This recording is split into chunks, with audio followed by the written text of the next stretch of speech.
live and streaming. We're on YouTube, people. Yes. YouTube. Hello, YouTube. Hello, YouTube. Hello, Internet. Today's episode How's it will going? be purely for the camera members with adenoids. Okay, do you think post this shit up on Andy's got into his book. I've got the book out. Right. So you want to look at the terminal gravity. somebody I need my stick a link challenge up on on BrewTube.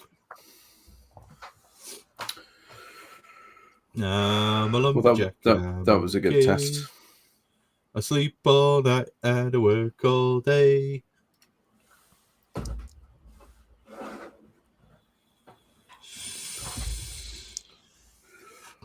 Right then. Are we just going to hit it and just go for it? Hang on. Just let me do something quick. Oh, shit! Beer!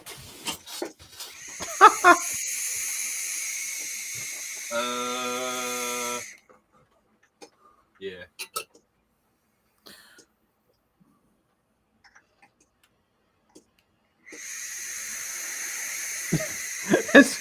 If only he had knew an electrician. Yeah. Stay. I do know an electrician. Moi. No fucking about tonight. Right.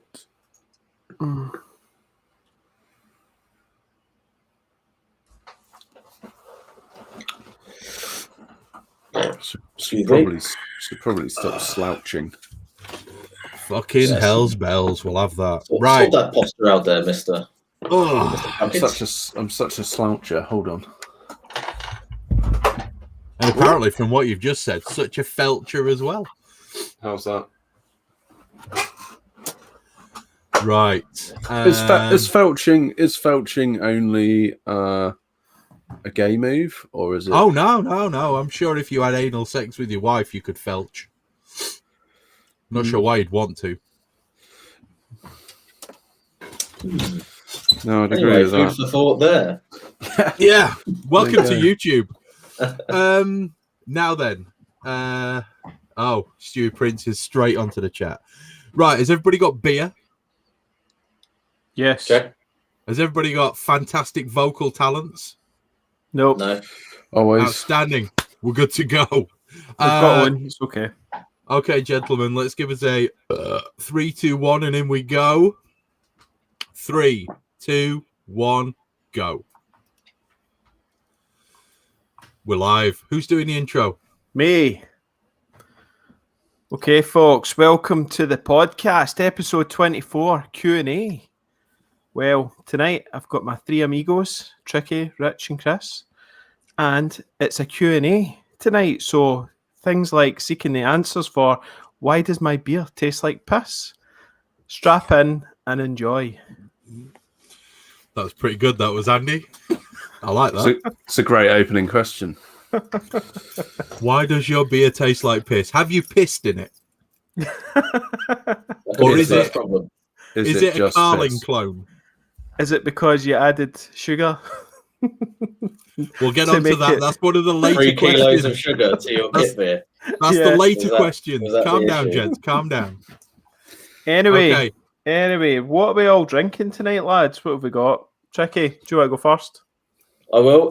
Yes, this is a fairly fresh beer that's only been kegged earlier in the week. So this is a West Coast IPA, which I made with some Artenum cryo hops and some Citra and Chris's favourite Simcoe, which was actually done for a competition that's been put on by a local-ish brewery to me called Free Hills.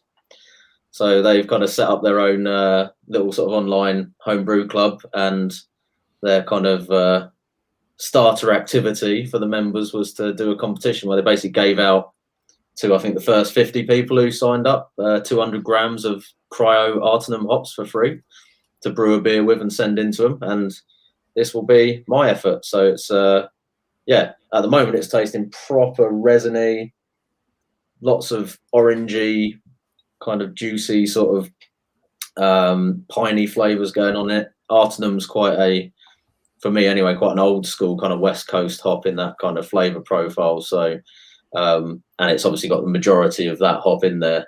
Not massively pungent, but it's definitely got the sort of West Coast piney, resiny, citrus, particularly orange kind of flavour for me. So yeah, Was it all right. purely a tannum? It was Citra and Simcoe as well, but it was majority. Artenum in there. Is that what Brewdog use it a lot, don't they? Yeah, I think that's where most people know it from. It's one of the Punk IPA. Punk IPA, isn't it? It's the only time I've ever used it as well. And I think for a lot of people it probably is. This is, I think, probably the second time I've used it since doing a punk clone ages and ages ago. Yeah, I think it's sometimes quite hard to get hold of because Brewdog buy up so much of it. When you think about how much Punk IPA they must produce, it's in like every freaking supermarket up and down the country, isn't it? Yeah. Well, I've never seen cryo Artenum hops anywhere else like available. Certainly not on a homebrew level. So nice. I'd imagine, given as they gave on 200 grams. My maths is not too great here. What's that? 10 kilos of it. They did. I think there was 50 entrants got 5 kilos. Got back, so yeah, 5 kilos. No, 10 kilos. You're right. Yeah, 10 kilos of it. Huh. Very cool. I guess when you're buying 10 kilos, you probably get hold of cryo a little easier. Yeah, well, I'm not sure you can actually buy the original kind of cryo hops at homebrew level anymore, because I think I saw somebody from the malt miller saying that you can't break them up into smaller quantities anymore, because they don't like people, unbagging them and reselling them, because they think that they might, lose a lot of flavour through that process.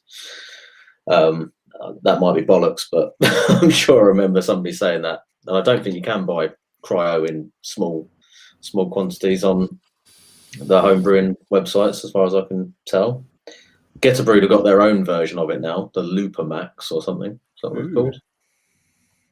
But yeah, anyway. I'm sure there's other ones like the BBC ones as well, isn't there?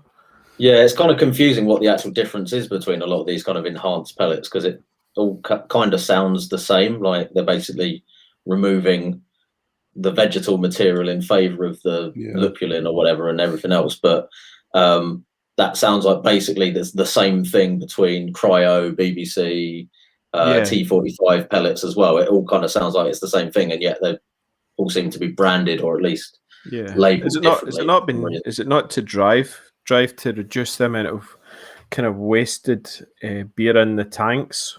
Yeah, that as well. So obviously, if you need less hops in to begin with, you get less absorption and less wastage through that. So being able to, I guess, effectively halve your quantities that you're putting in to begin with has a big impact in that sense. Certainly on a commercial scale anyway, it's not really something that I think is worth worrying about at the home brew level, where it's like the difference between, I guess maybe a litre versus half a litre or something at the most, I would think.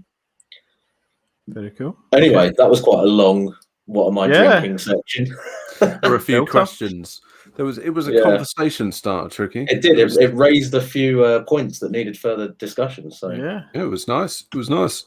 Right, I'm up next, and I am drinking the same thing as I was drinking 2 weeks ago, which is my Chris's bitter, which I've been serving on my hand pull. And if our avid listeners recall, 2 weeks ago was the first pint that I pulled on my new hand pull. And tonight, very sadly, it's the last pint. 2 weeks. It goes quick. Yeah. So evidently, I have been enjoying it. And honestly, I've been smashing it. And sadly, I think in reality, I should have been more patient, because I think I was chatting to Chris last night. I was brewing last night, and Chris and I were having a quick chat. I was having a couple of glasses of it, and I got, all of a sudden I got these crazy chocolate notes on it, and I was getting like toffee notes and like all of this all these really interesting depths that I hadn't really had up until that point, even though it was really enjoyable. So I think it's one absolutely on the rebrew list, and I think I will make sure that I do condition it for like a good 4, 5, 6 weeks before I crack it open. You know, I've had a look at that recipe on, and it does look really. It's persistently bitter, isn't it? Is that the one? It is. Yeah. Chris a has cracker.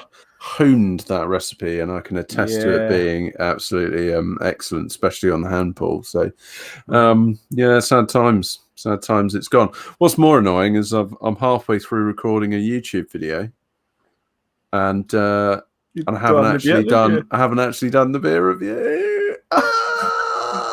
Just screen grab this chat right now and then stick it on the end of your video. I might have to. Never mind.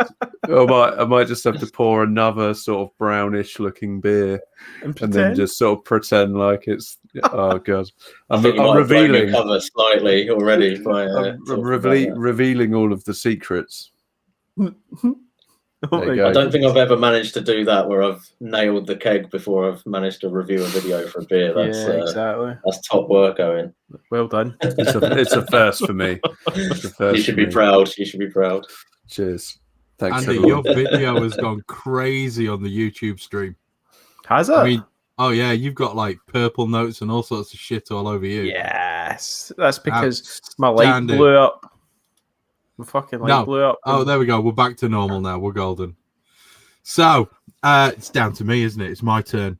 I'm drinking my mango wheat beer because I've just looked at everything I've got on the keg, and the Cashmere and Idaho 7 IPL. I'm not impressed. I'm going to be honest. I'm not impressed, and I think to the point where it's probably going to get binned. Really? That bad? Really? Yeah. There's virtually zero fruit flavor. There's no tropicality. It just tastes a bit dirty and dank, to be fair. And I'm going to give it another week because obviously we all know what happened with the amber bitter. But I don't think that this one's going to come good. So I think that one's going down the drain. But for those of you on YouTube, mango Hefeweizen, fermented out with 3.2 kilos of mango puree. And I used Imperial Stefan.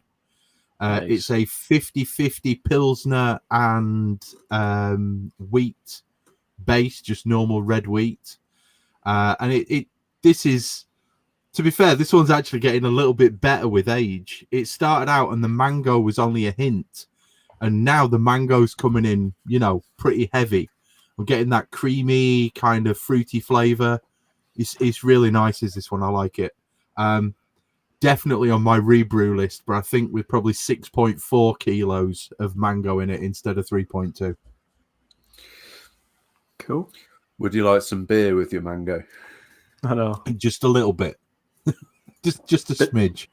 That'll be amazing. That sounds amazing, Chris. Like it's a lovely beer. Combo. Yeah. It does work. Excellent. Well, I'm last, so I have got my Need for Citra kind of pale ale, blonde ale thing, or whatever we want to call it. I think it's a pale ale, to be honest, more. But absolutely screamer. It's got Golden Promise and white wheat, half a kilo of white wheat, 2.7 kilos ago. No, it was Pops pale ale I actually ended up using to try. It was the first one I tried with the Pops, which is a maltster and Fife, and then 60 grams of caramel. And it's that kind of cracking base, and then just Citra hops all the way through. So it was a kind of try to do the C-bomb thing, but this went crazy dry, like 1.0035. So it's very dry, but it's so crushable. It's very, very, very sessionable, where you could just sink pints of this stuff, and it's just got that awesome Citra thing going, that I've never done a single hop Citra beer before. I've used a kilo in the past of Citra throughout, and maybe probably more. That's me now at my second kilo. But it's nice to actually see, where the Citra actually is, with its citrus kind of craziness, and it's just banging. So recommend. Where did the ABV end up? 4.9 instead of 4.3. Yeah, so that's just because it dried out, I guess. Yeah. I made crushable. I made a Vacant Gesture version last night. I was brewing a double batch of Vacant Gesture in a somewhat of a panic-stricken brewing move that I might run out of beer on my beer engine. I was probably right, because I have. Probably. You were right. I was absolutely right. Unfortunately, I was about a week late, maybe even 2 weeks late. But I brewed mine with Amarillo and Falconer's Flight. Yes. Which will be quite an interesting combo. So we've both got a Falconer's Pale Ale brewing currently. Yeah. So I did a double batch, so I'm going to do a side-by-side with the hand pull versus sort of classic CO2 on tap. Oh, so, that'll be good. That'll be quite interesting. I'm looking forward to that one. Yeah. Cool. Yeah, so, I did a beer engine brew as well, so I've got the 5 points best, the one the Craft Beer Channel did with the crazy, was it 150 grams of Fuggles? The most Fuggles ever put in a beer, probably. I think, on that recipe. Yeah, like, do you know what? I tasted the wort and it was bloody nice, really, really nice. It's got that kind of amber malt backbone thing going that the best bitters tend to have. So I'm actually quite positive about this one. I think it'll be quite good, especially through the hand pull. Yeah, I do fancy giving that recipe a go at some point. I think once I've done the first recipe that I've got planned for my new beer engine, then second-hand beer engine, but refurbished beer engine. That will probably be the next one I think I'll do for that. Yeah. After the Sussex bitter. That leads us nicely into the very first question for the Q&A, and that is, Chris, why do you not have a beer engine yet, mate?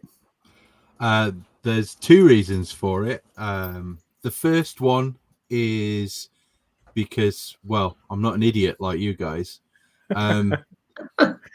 I don't drink enough, unlike you three, clearly, to have a keg of beer which sits on a hand pull, given I may go, as weird as it's going to sound, I may go 2 weeks between having a pint just because of the wife working, kids, not coming down the shed, that kind of thing.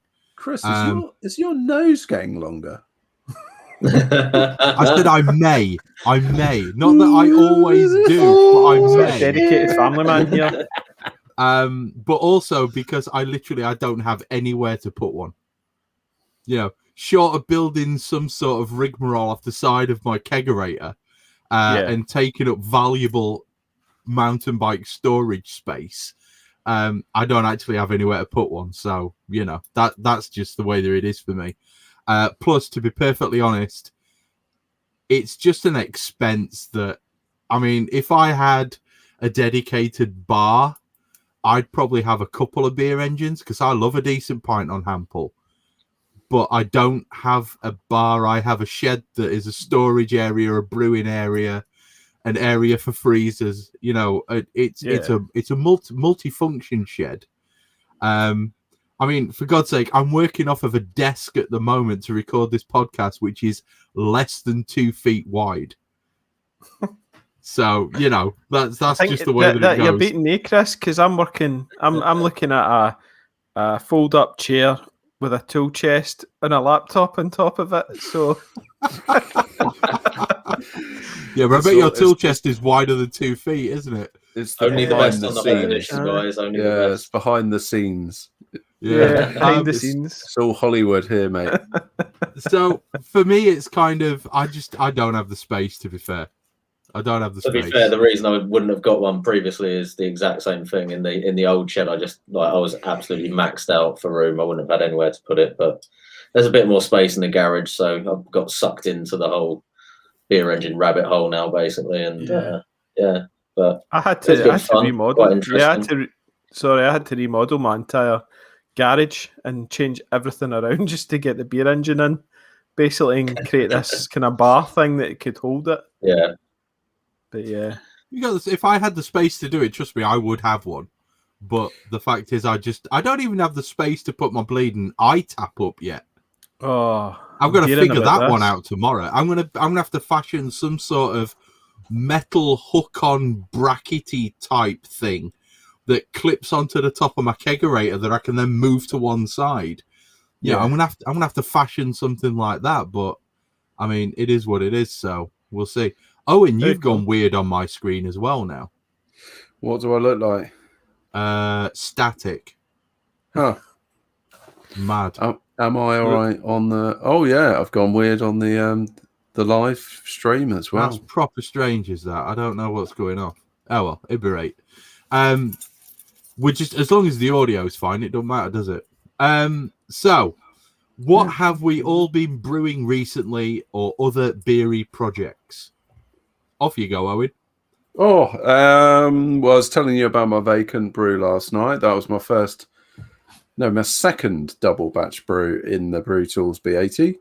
And I also used my 60 litre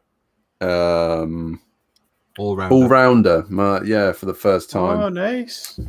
So I think I got 45 litres into it, and I actually managed to pick it up without too much difficulty and lift it into the firm fridge. Yep. I think if you actually put like 55 litres in it, I think it'd probably be a bit tricky. But so I pitched a nice 2 litre starter of Midwestern ale yeast in there, and it's happily chugging away. Got a great big fluffy white Krausen on it right now. Oh, I used my new 5 litre conical the other day. Nice. Which was good to make my yeast starter, which was pretty awesome. So I watched Tricky's yeast slanting video on my lunch break the other day. Thinking. So I'm thinking about doing some of that. I've got everything I need. Except for a pressure cooker. Yeah, but I saw on Tricky's video that he said you could use a pan with a lid. Is this true? Well, no. It's not. You can, but it's not going to be necessarily as good, is it, Chris? I'm sure you can explain. No, you can't. Okay, I've got everything I need apart from a pressure cooker. Are they not quite cheap? Can you not just get one from the 80s on eBay or something? You could pick up a pressure cooker for about 15 quid. Yeah, sure. I'll just buy one off Amazon or something. It's just storing it. It's another big item, isn't it? But then you could get into pressure cooking. Yeah, I could do some nice. They are quite useful for actual cooking. Yeah. They're more than useful for actual cooking. I mean, when we make stock, because I buy all my chickens whole and then joint them down myself. Mm-hmm. When you make stock with a pressure cooker, I mean, there's so much more flavor in that stock. It's amazing. Really? You know, and somebody just said soup. If you want to make a vegetable soup on the hob, you're looking at 30, 35 minutes. In a pressure cooker, it's done in 12. Nice. I remember my mum used to make a really banging soup in a pressure cooker. Yeah, my dad did as well. Old school, mate. Yeah, old stews school and stuff as well. It just like helps break down the meat and everything really fast, doesn't it? So nice. Turn around the stew and that pretty quick. I don't know. Speedy stewing. People come here for a homebrew podcast and we're talking about fucking pressure cookers. Making vegetable soup in pressure cookers. Wait till we go into the Kamados. Yeah. Holy shit. No, we're not doing that tonight. That would add a whole extra hour. Fucking black holes. We'll do another podcast for that one. I also set up my iTap the other day. So I've got a very, very long list of beer mails to sort out. So I'll be getting the iTap running pretty soon. I had the old Hampool. What else is going on? That's probably about it, to be honest. Oh, the other night I stripped down all of the 3-way valves on my B80 for the first time in, I realised, a year. I hadn't taken them apart. Obviously, I do a sip cycle and stuff. Yeah. Well, I thought, I'm going to break them down and have a look inside them. And I think I'll be doing that a little more often. Was it a bit grimy? It was maybe a little bit grimy. Oh, wow. Maybe a little bit grimy. How long is that, do you think, since you... how long is it? Because you've never done that before, you're saying? It's been 12 months. Ooh.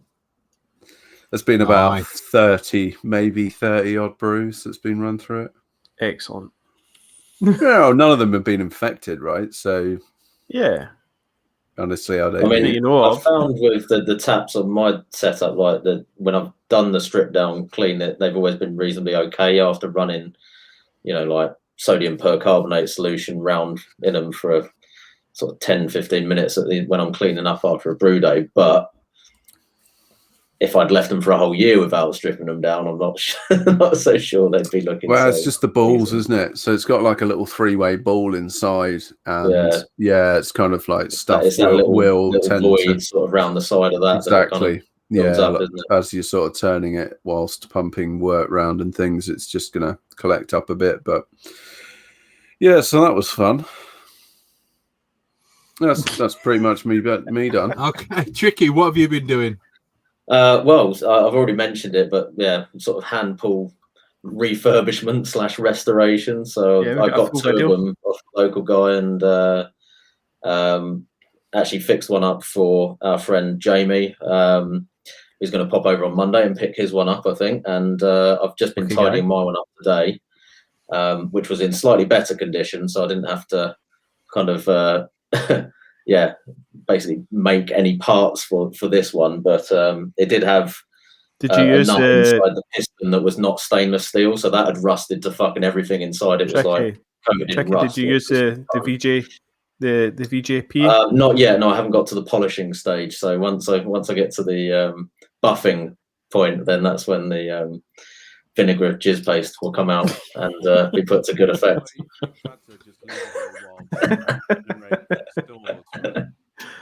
Turn your volume up, Owen. Yeah, your mic's down, Owen. Oh, you missed my gag. Yeah, I said you've had to leave it a little while just to replenish your stocks. Well, yeah. Nice. Took quite a lot of effort, the last one. There's quite a bit of surface area to cover there. There's a fair bit of chafing, I'd have thought. Especially when you get salt involved in it as well, yeah. Salt and flour in the mix. What about you, Andy? What have you been doing? So the latest I was saying is the 5 points best was the last one. Then the one before that was the Need for Citra.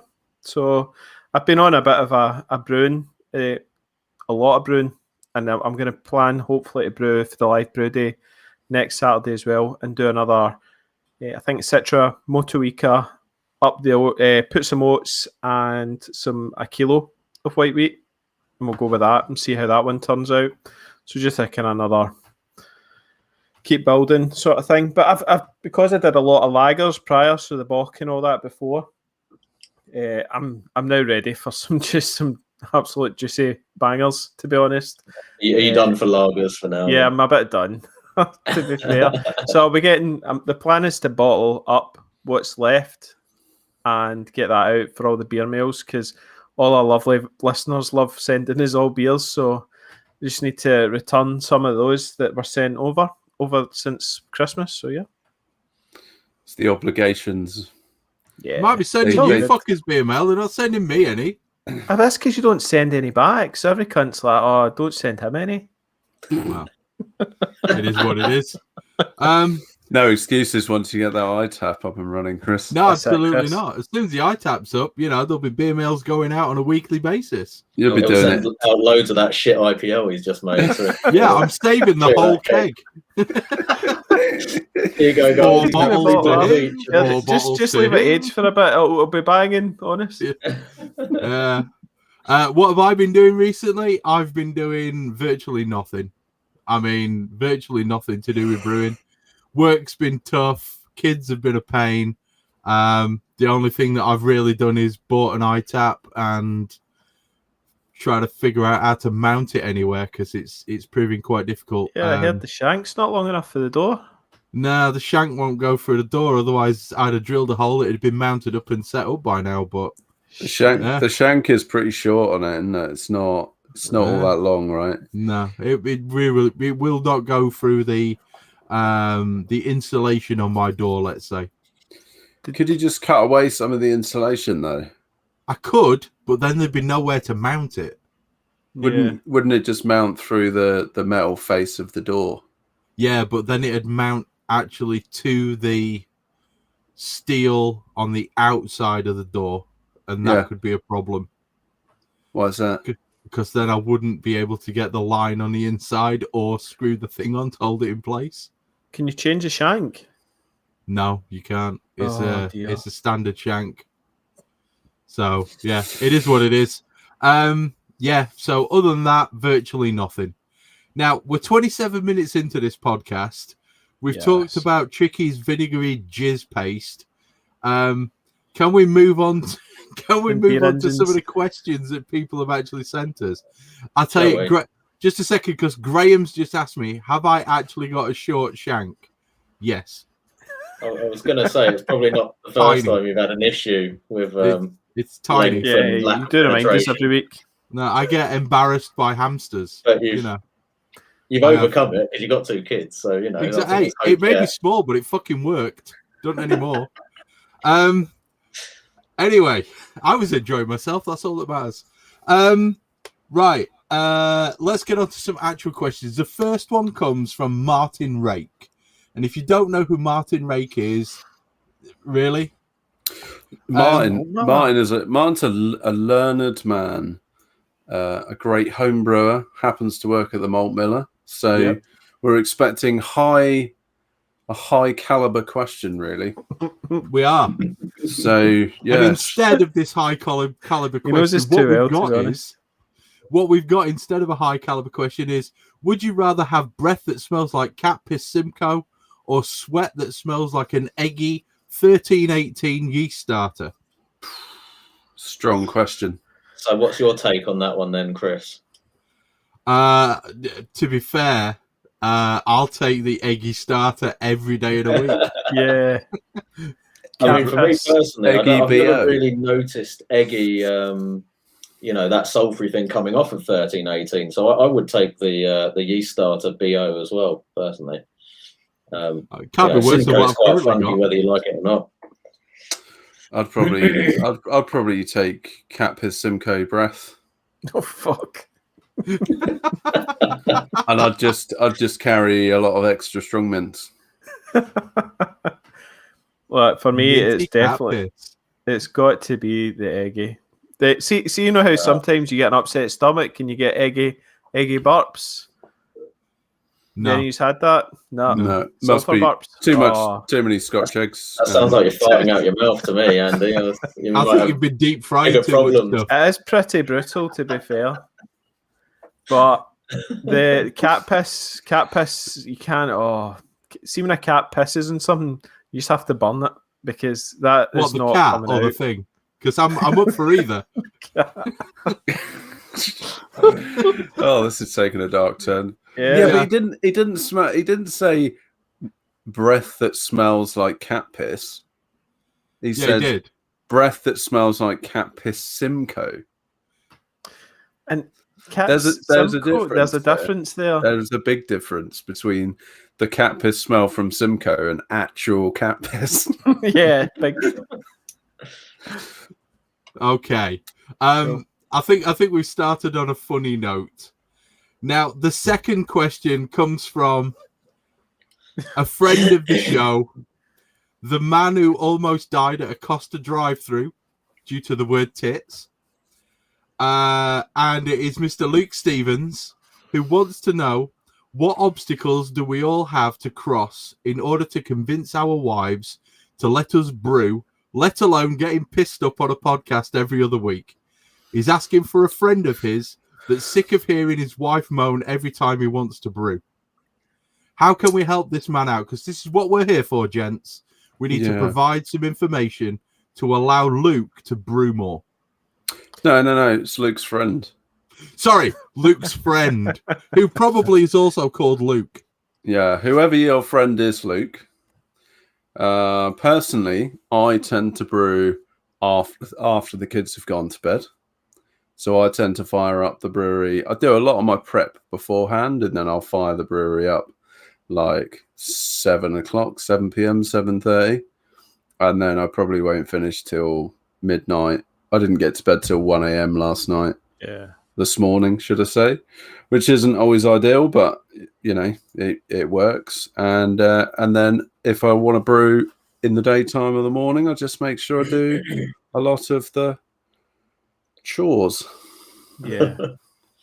So my top tip here would be every once in a while, buy one of those like homebrew wine kits and brew that, stick it in a keg and carbonate it, present it to the other half as here's a barrel of Prosecco that I made for you, darling. And then that will usually score you enough brownie points to excuse a few months worth of brew days, in my experience anyway.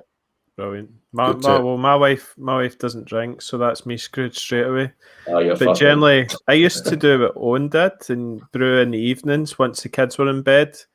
But it's just, you're absolutely shattered at the end of that one. Like, I always remember just being so tired.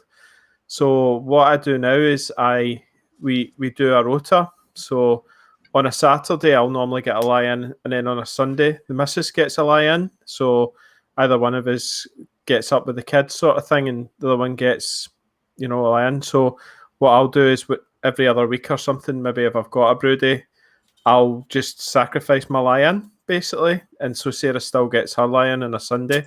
And so she's quite happy with me being out here. So, yeah. I do more or less the same thing. Yeah. Chris, what about you? I just brew when Chris just beats his wife until she allows him to brew whenever he likes. Wow. No, she beats him. Wow. Damn, we've gone dark. What fucking hell, guys? Come on. That was just to underline that was a gag. That was a joke. Chris is not. Mate, I was joking about choking you out, Tricky. Now it's definitely happening. Motherfucker. Fairness, Chris, I think you reinforced the point. We know you know, so we can I know. I mean, your propensity to violence has just been illustrated by you threatening to choke me out. I mean, where there's smoke. Fuck. Well, shit, I think we should just move on. Fuck, Luke, you can deal with that shit. No, what I do is I'm pretty much the person who looks after our kids most of the time because of the job that my wife's got anyway. Yeah. So, I mean, today, I was going to brew today, but I never really got round to it. I kind of had other stuff that I needed to do today. And the kids got me up at 20 to 5, so, so I've sacrificed today, mainly because the wife's told me that she's booked next Saturday off so that I can join the live brew day. Yeah. So that one's kind of worked for me. And I just find that, a little bit give and take tends to work well for me and Bex. Give her the time. She gets to lay in pretty much any fucking day she wants.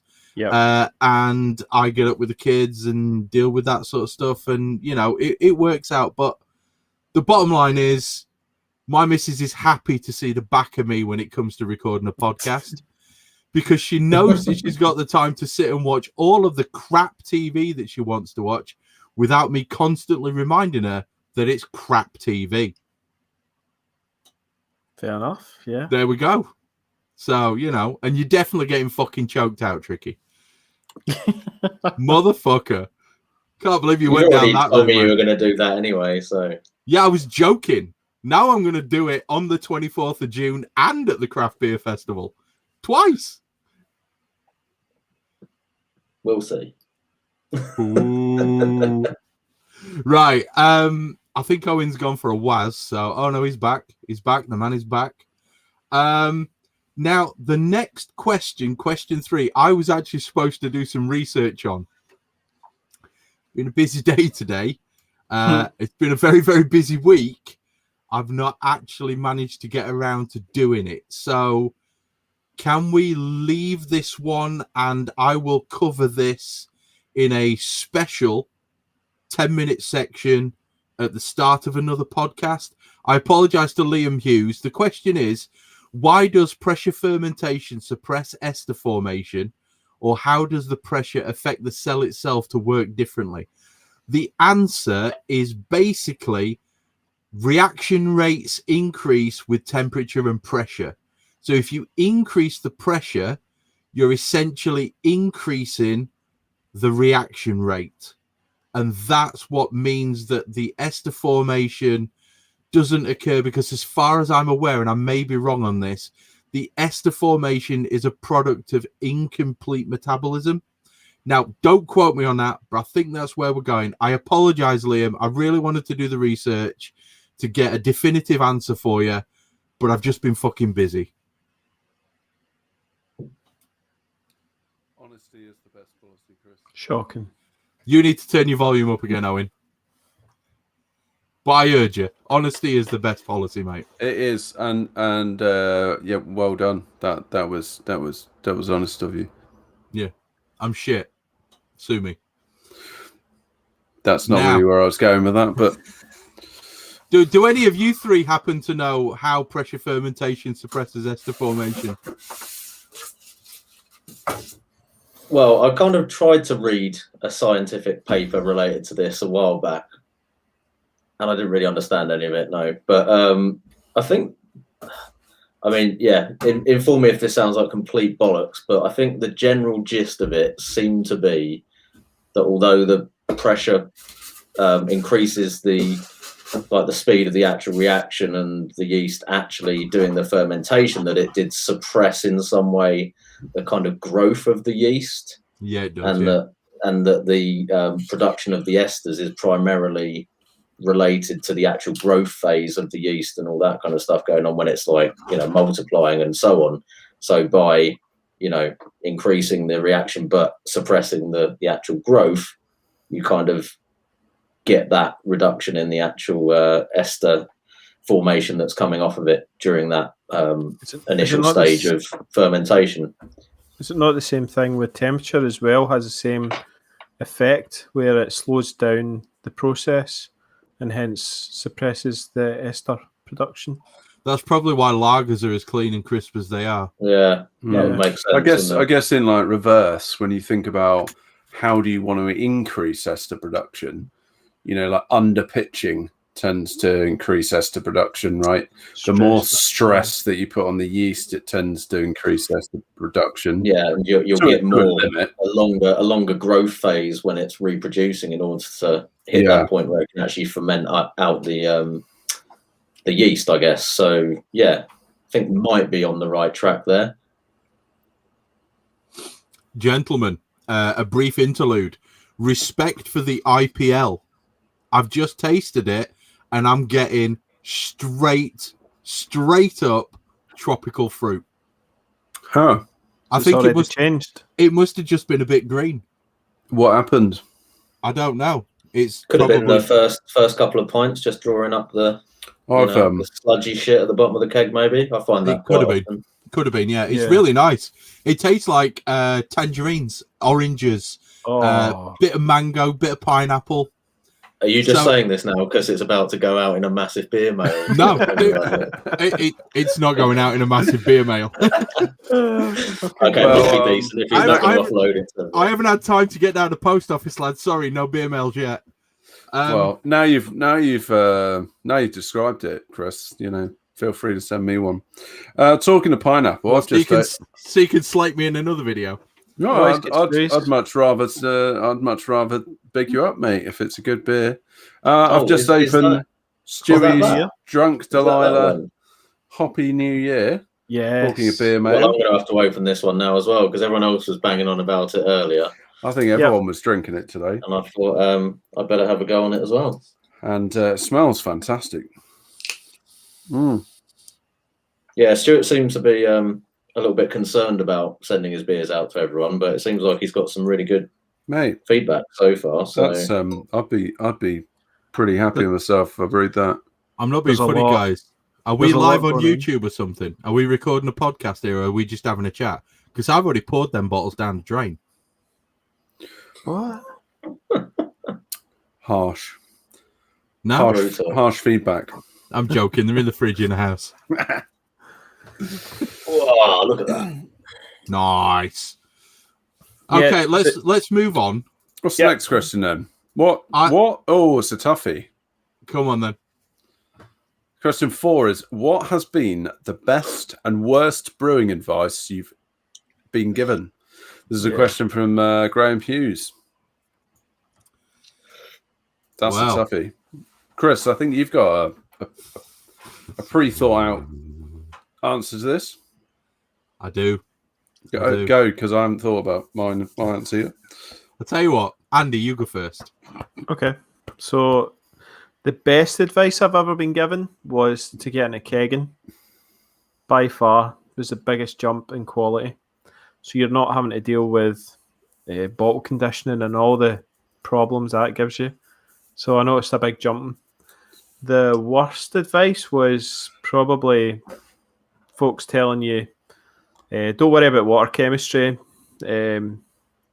Leave that to the last sort of thing. I would say water chemistry probably definitely changes a beer. Almost definitely. 100% agree with that. Massively overlooked. Yep. So that's my two. Trick? Some of the worst advice, I'd probably go back to like the very, very early stages of when I was getting into homebrewing. And most of it actually, I think, came from the owner of a local homebrew shop, funnily enough. One of the worst pieces of advice I think he gave was related to when to bottle a elderflower champagne that he was giving me some tips on how to brew, which basically consisted of don't worry about taking any measurements, just throw it in a bottle after a week and then hope for the best, which is why you see a lot of stories online about people having exploding elderflower champagne bottles in their sheds and garages and shards of glass sticking out the walls. I didn't get any exploding glass personally because I put them into plastic bottles, but I did learn about how you can actually inflate 1 litre plastic bottles and they can turn into a rugby ball if they're under enough pressure, which was quite interesting. So that was pretty bad advice. Also, his advice on priming rates for pressure barrels were pretty terrible as well, which was like 100 grams of sugar per barrel, which generally made it just shoot out the tap under its own free will. And, when something like 60 grams or something, maybe for or even less sometimes. So it's like 6 atmospheres. It was like 100, 150 grams. That'll work nicely. I was like, yeah, okay. So yeah, he was a font of useful advice. Best advice was probably, I mean, I don't even know if this was advice from somebody in particular or just stuff that I sort of picked up online, but coming back to the sort of water chemistry thing, probably getting an RO unit, I think, really probably best advice for me. Obviously specifically for where I am because of the shit that comes out the tap here and the fact that an RO system makes a huge difference to what I'm able to do brewing wise. But getting into that side of water chemistry and be able to strip everything back to zero is probably one of the biggest things for me, I think. I would agree with Andy on the kegging though as well. That would probably be up there, like in the top 3, I think. Yeah.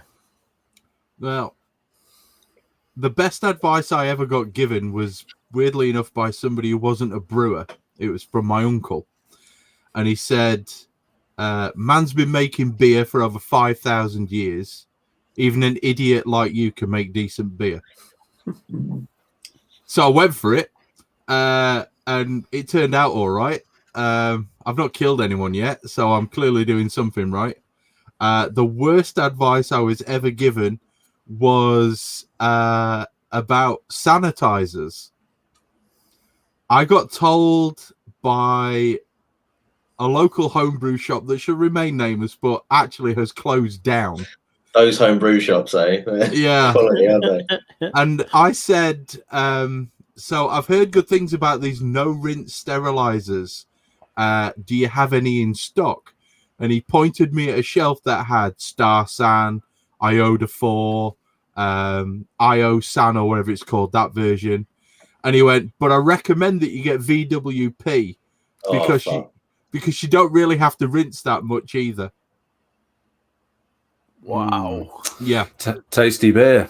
Yeah. Yeah. Luckily, I completely ignored his advice based on information I got off of a forum, and I sacked the In fact, I still have the VWP, but I actually sacked off using the VWP and just used dishwashing liquid and water, which I know a lot of people. Oh, you can't use washing up liquid; it leaves a fucking layer. Shut up, you twat! I rinsed it well. And then I just use Star San, and I've literally not changed since then at all. I haven't. It just, that's what I use. That's how I do it. And I switch between Star San and Iota 4, depending on my mood. And I've never had too many issues when it comes to the sanitation front. Chris, there is a quick question on your kettle. How do you clean your kettle? Do you use washing up liquid? Yes. Yeah, I do the exact same, mate. I've dirty secrets are coming out. I've got a whole system for washing mine. Essentially, it gets red hot water put into it, and then it gets bicarbonate to loosen everything, and then I pour that off, and then I clean it with washing up liquid, and then I give it a rinse, and then I bicarbonate again to get rid of everything, and then once I've done that, I'll dry it, and then I put a spray bottle, which, you know, my mate Santi recommended to me, one of the pump up spray bottles of Star San, and I just literally coat the entire thing in Star San, and then that's me done. So why do you do percarbonate twice? Because I normally find that one round of that and a rinse is pretty much good for me. Doesn't really work too well on my element. Ah, right, okay. So because mine's a tri-clamp, you know, unlike all these morons who bought all-in-ones, I can remove my element to clean it, so I can actually give my element a damn good scrub. And then I can clean the inside of the tri-clamp to make sure there's nothing nasty hiding inside that, and then refit the whole thing. And then I put the Star San straight onto the element to remove any calcium oxalate. What's it called? Beer stone, which does form on it quite quick. And then I'll basically break all that down and get that rinsed off, and then everything ends up nice and shiny before the next brew. Yeah, that makes sense, because I'm using the induction hob, obviously. So, like, cleaning wise, you know, I get a little bit of build up on the very bottom of the pan, but other than that, it's a piece of piss with the sodium percarbonate. It just comes up clean with one round of that, and then it's good.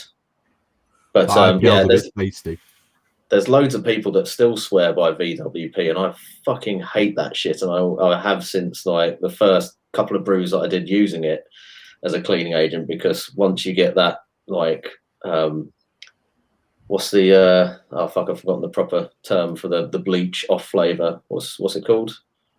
Oh God, you've put me on a spot now. Bollocks. I'm glad I'm not the only one who's forgotten it. The chemist has forgotten it as well. Not chloramines. TCP, tetrachlorophenol. So it actually transfers into your beer. Yeah. So I've found that, you know, even if you do rinse it, and, you know, I'm obviously I wasn't rinsing it thoroughly enough, but even with a good rinse as recommended on the thing, it's so easy to get traces of it left in the, you know, either the brewing equipment or the bottling equipment, or at that point it was pressure barrels and stuff like that. And even just the slightest trace, it might taste fantastic initially, and then a few weeks down the line, you get that TCP taint, and it's just fucking gone. You know, you can't undrinkable. There's a gentleman who Santi was basically selling a load of stuff to, and Santi recommended he speak to me about some brewing stuff. Guy called Andy Hall, who I know listens to the podcast, because he said to me the second time, are you that Chris from the podcast? I'm like, yeah. Turns out that he's had some issues with TCP flavor in his beer, and I asked him immediately, what sterilant did you use? And he went VWP, and I'm like, there's your issue, mate. Because he was thinking, well, he was thinking it might be the Camden tablet that was adding that flavor, but no, it's the Camden tablets actually made it less of a problem. If anything, that's getting rid of the off flavors, not adding them in, isn't it? Unless you put like 5 of them in a brew or something. I'll be honest, anybody who uses chlorine-based cleaners and sterilants, seriously, just stop fucking brewing, or keep brewing, but don't let anyone else drink the beer ever. Just keep it all for yourself. You're fine. Right. So that's is that all the best and worst? And Owen, what was the best and worst for you? So my best advice Volume. Sorry. You're on mute. You're on mute, mate. I'm mute. Oh, On the bevies. Hear me now. Hear me now. Right. Best advice probably was dry hopping temperatures. Just adjusting temps down a little lower to avoid kind of hot burn and that vegetal thing going on. Yeah. So I thought that was probably really good advice. I think that certainly upped my NEPA game as a result of that.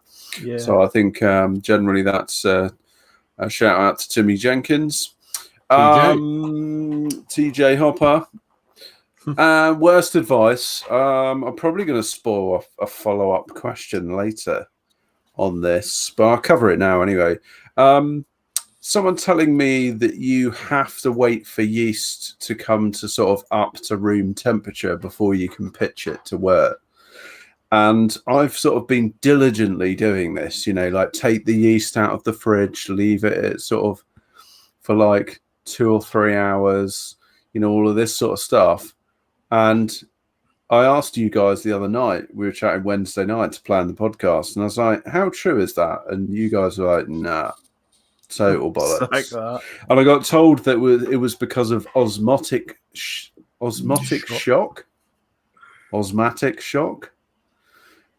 which Chris assured me on Wednesday evening was not relevant. Complete bollocks. Given the sort of temperature ranges we're actually talking about, which has basically saved me a whole lot of hassle. Thanks, guys. And did your beer kick off this time? It was absolutely fine. Yeah, I think I took it straight from the fridge, lobbed it in, boom, and it's fermenting away. Job perfect. done.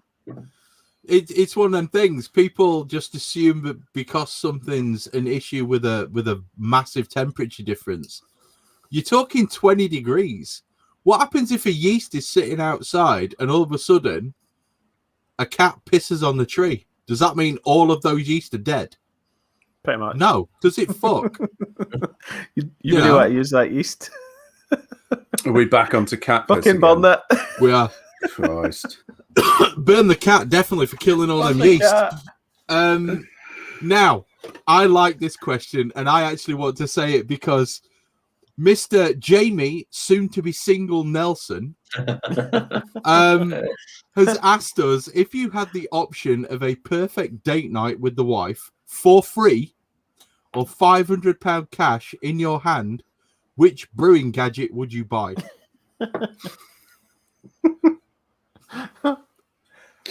Yeah, excellent question, Jamie. 500 quid. I'll be honest. I'll take the date night with the wife because we don't often get date nights. Oh, you're such a softie, mate. My wife's gorgeous. I love it a bit. What are you buying, Tricky?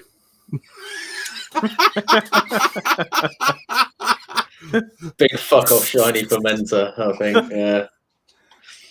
Yeah. For 500 quid. Well, yeah, maybe not the. You could get a Chronicle, shiniest one, but probably a real nice stainless, pressurable fermenter. Just Yeah, but remember, Captain. No, you need a grand for that. Remember, you need a grand. Yeah, I'll have to sacrifice 2 date nights then, won't I? Yeah, 2 date nights. She'll be all right for a fortnight on her own. How often do you guys go out? Not much at the moment. Never. Not new. I just come to the shed. That's my night out. It's been a quiet year. Yeah, it has. Yeah. What about you, Owen? What are you spending your 500 quid on? Oh, mate, I'd probably buy a brand new Brutals tri-clamp. Yeah, so, and you'd still have to add money to the 500 quid. Yeah, I mean, it would heavily discount it, but I'd probably get a tri-clamp for that. Yeah, not far off. Yeah, no, I'd probably buy. I might buy a new 3-way valve and maybe a new lid for my Brutal system. I don't know. I'm not sure. Yeah. That's not really much else. I probably need or want. So that's 4 months worth of date nights that Owen's sacrificing. Yeah. That's a lot. Yeah, man. Okay, so moving on. What about Andy? Oh, I thought I'd got away with it. Nah, mate. Go on. What are you taking? The date or the... Oh, I take the cash, obviously, but Frig knows what I'd be buying. You could buy 10 Firmzillas. Nah. No, I'm definitely... I want to get a stainless steel unitank. That is the dream, but that's about... When you put it in that perspective, actually, like 10 Firmzillas versus 1 stainless, hang on a minute. What am I doing here?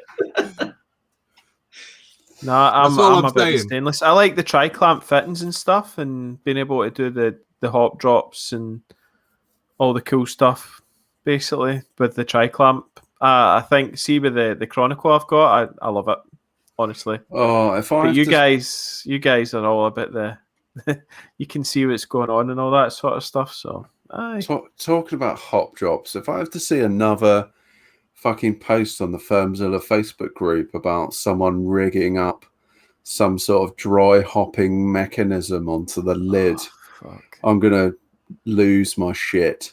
I'm just like on the what, the Firmzilla group was that? Yeah, sounds like there's a problem there. No, it's just like solving.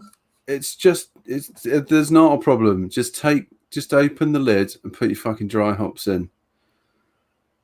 Why is someone like, why are we obsessing about like the tiniest amount of oxygen getting in whilst the lid's open for like 5 seconds? Mate.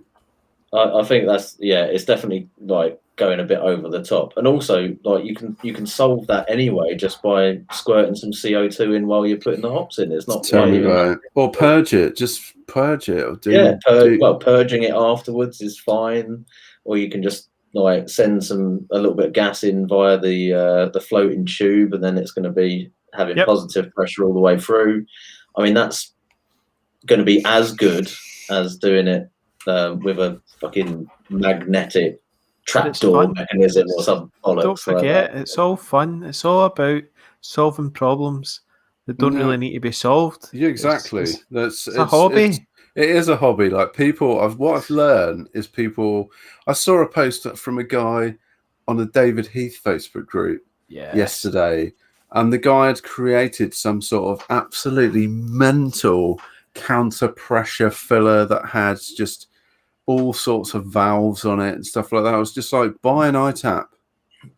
So you've probably spent more money making that monstrosity than just buying a nice iTap. Yeah. But people love doing it though, right? Yeah, exactly. It's for the love of doing it rather than just to be fair, solving the problem. If your enjoyment is coming out of actually like building it and coming up with the ideas and all the rest of it, then great. And I've kind of like looked at things like that and thought, I'm sure there's a way that you could, fettle something together that would solve this problem.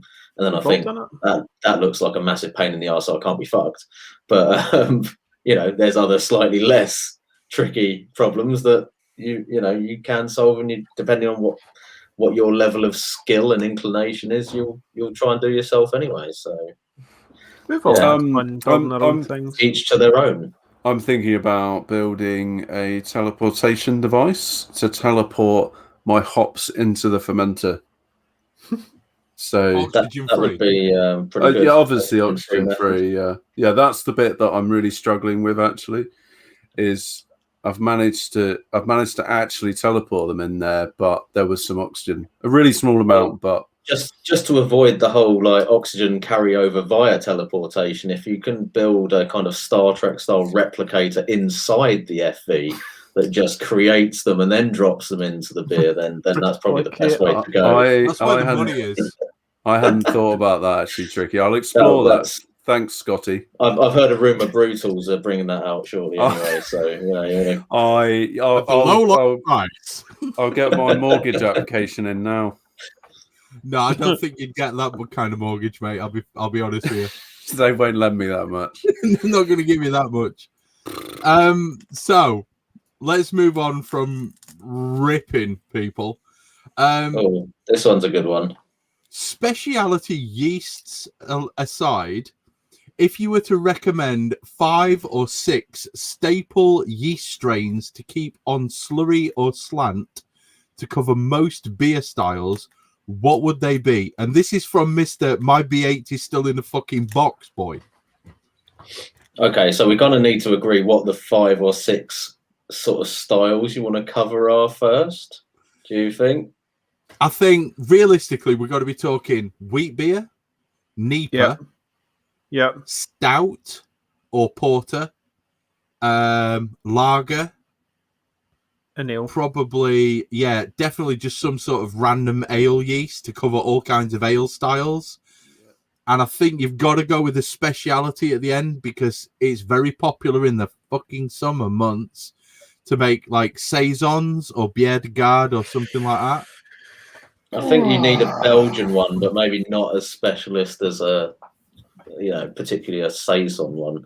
I think like stouts and stuff, you can generally get away with a generic ale yeast as well. I don't think you need a specific stout yeast as such. I mean, obviously, you could say Irish ale yeast, but I think that you can make stouts and whatever porters with pretty much. So I mean, I'd go like a lager yeast, a kind of clean ale yeast, and maybe an estery kind of ale yeast English for your sort of English ales and things like that. A Belgian and wheat yeast you said as well, and then that's 5, and then maybe one more. So I don't know. What do you reckon, Andy? What's your lager yeast? Well, I'd just go with. I'd want a quake. I'd want a quake in there, mate. The quake could be the 6th one for sure. Yeah, you need Voss. Well, I'm not even sure if I'd want Voss. Weinstefana for the lager yeast. The 20. I'd go Ebergarden. Yeast 21-24 for the lager yeast for me. Yeah. So I think that's the standard lager yeast. 3470, 2124. I think that's pretty much a given. I don't think we can really argue with that. You can do so much with those yeasts, or that particular yeast. Can I throw in just purely for the cleaner side of the ales, Irish ale? Okay. Or West Yorkshire. Yeah, West Yorkshire all day. I'd put West Yorkshire in as the estery ale yeast, and then maybe have something else for the clean ale yeast. I'd have Midwestern ale You'd have your yeast. Midwestern. Yeah, for sure. I've got is it WLP 013, the London ale at the moment that's in fermenting away. So London Ale 3. No, London Ale, just London Ale. Oh, okay.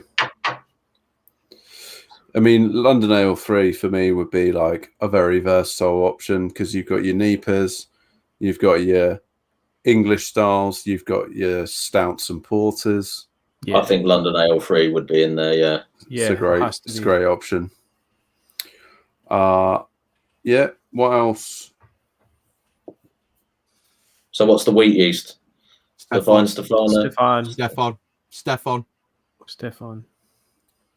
I think Chris wants Stefan.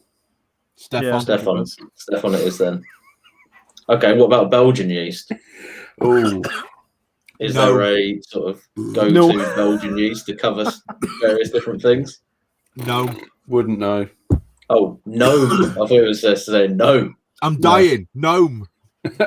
Gnome.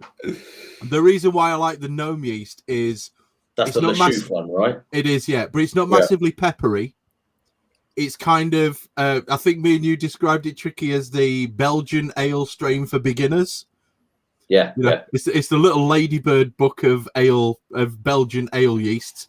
It's not particularly peppery. It's not massively, hugely characterful, but it does give you that Belgian flavour, which is really nice. And it's as hard as fuck. I know this because I put a jar of slurry in my fridge and I did a starter off of it 3 weeks ago for a mate. The damn thing went off. It's been in there a year. Wow. Hard as fuck. Hardy. How did your mate's beer come out? Perfectly fine. No problems whatsoever. Good. Yeah. He's like, this yeast you gave me is a bit sour. Well, no, I did a Johnny Birkeland, you see, because after I made the starter for him, I tasted the starter. Yeah. You have to taste your starter. Yeast always a good idea, isn't it? To give your yeast starter a bit of a sniff and a little taste. Mm. Okay, so what are we going? We're going Weihenstephaner lager yeast. Yep. We're going London Ale free. Yep. Mm-hmm. What was our clean ale yeast? Oh, SO4? Nah. I'm going Midwestern ale yeast from Yeast Bay. I've not used it. You need I can't say. West Coast. We'll trust Owen. He's not been wrong yet. Well, we'll go with Owen on that one. So Midwestern USO5 or USO5 or California Ale or whatever. Stefan, no. You wanted a gnome and you wanted a quike. I think it's got to be Evergarden for the quike. So that's the 6 then.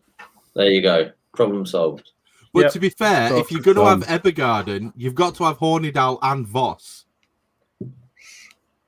And I'm hearing lots of good things about this new one. Is it called Lutra? Lutra, yeah.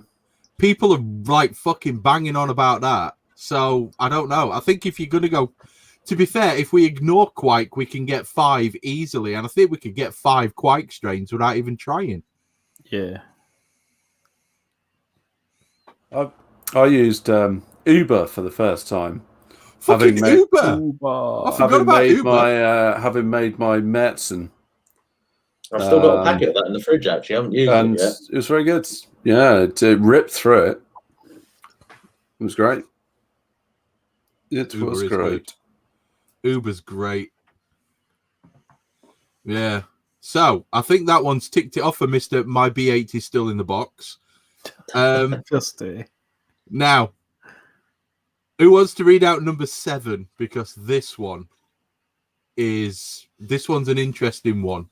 And I'm interested to see what you 3 guys all say about this one. Off you go. Someone read 7. Right. So this is from volume. You're on mute. No, I'm on mute. Hear me now. This is from David Carr. If you had the financial backing, would you open a brewery with a tap room, and what would you call it?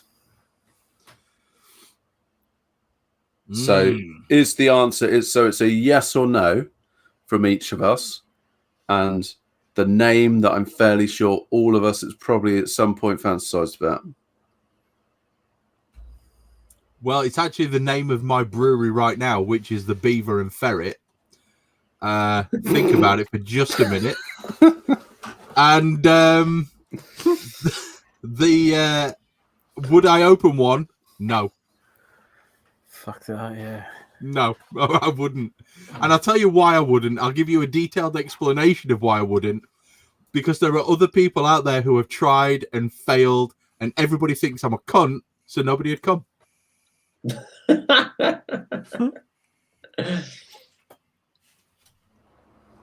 Your self-awareness is incredible, Chris. Can't argue with it, really, to be fair. No, so. There's no comeback from that one. Yeah, because how many times has people went, oh, you should open your own brewery? And you just go, fuck off. Don't be stupid. I think for me, that's like, that question is dependent on the level of financial backing we're talking about here. If it's a significant amount to mean that I don't have to do any work and I can pay somebody else to open it and run it and just have my name across the top, then fuck yeah, I'll just sit at the bar and drink all day. But if it involves me doing the sort of I mean, like Harry Brew's channel is basically the perfect example of this. The amount of work and fucking grind that, you know, and you see there, like the pure amount of passion that you've got to have for like doing that every day, you know, then I mean, you know, I still think maybe I'd like to give it a crack, but yeah, I don't know. It's a crazy amount of work, isn't it? And like you say, not necessarily any guarantee of success, despite all your mates telling you that you're the fucking best brewer in the world and you should go and open your own brewery and everything. Because they're getting it for free. Let me just put one caveat on my answer. if I won a quadruple rollover of Euro Millions and I had 160 million in the bank, you're goddamn right I'd have my own brewery and tap room. And I wouldn't give a shit if nobody came. I wouldn't care. That's what I'm saying. You just subsidise it as your own personal drinking part. Yeah, it would be fucking awesome. You know, but for me, it would be so much more than the brewery and tap. There'd be so many more things involved. There would be a dedicated barbecuing area. There would be literally women walking around in Oktoberfest dress and men. And I'd put men in those goddamn dresses as well. I think that, well, you've got to be open on these times, Andy. I think you've got to be open. Go with the kilts, mate. Go with the kilts. Listen, Chris, better. If you're paying well enough, then I'm there. Mate, I was actually having you for head waiter. You know? Dying to see you with a pair of leather lederhosen. If money was no object, then yes. But if I've got to make a go of it and actually pay for my life, no, I'm not doing it. It's just there's too much risk. I'm gonna throw caution to the wind and say yes. I would love to give up my job and go and do that. And what's the name then? I'd probably call it Mond. Mond. Yeah. M-O-N-D-E. Yeah. Le Monde. Yeah. Mond. That's what I'd call mine. Are you going to grow a French tash to go with it? No. I can't. I can't grow a tash. I'm not coming then. I'm not coming then. You're not invited. Just get the hairs transplanted from your ass. They'll be curly enough. I'm sure they will. That's hold on. Can I revise my best advice answer? Go on, Andy. What's yours called? Oh no, I don't know. I honestly, I thought maybe the name of the current High Road Brewery because it's got a Scottish twang to it. Maybe don't know. Take the high road. Take the high road.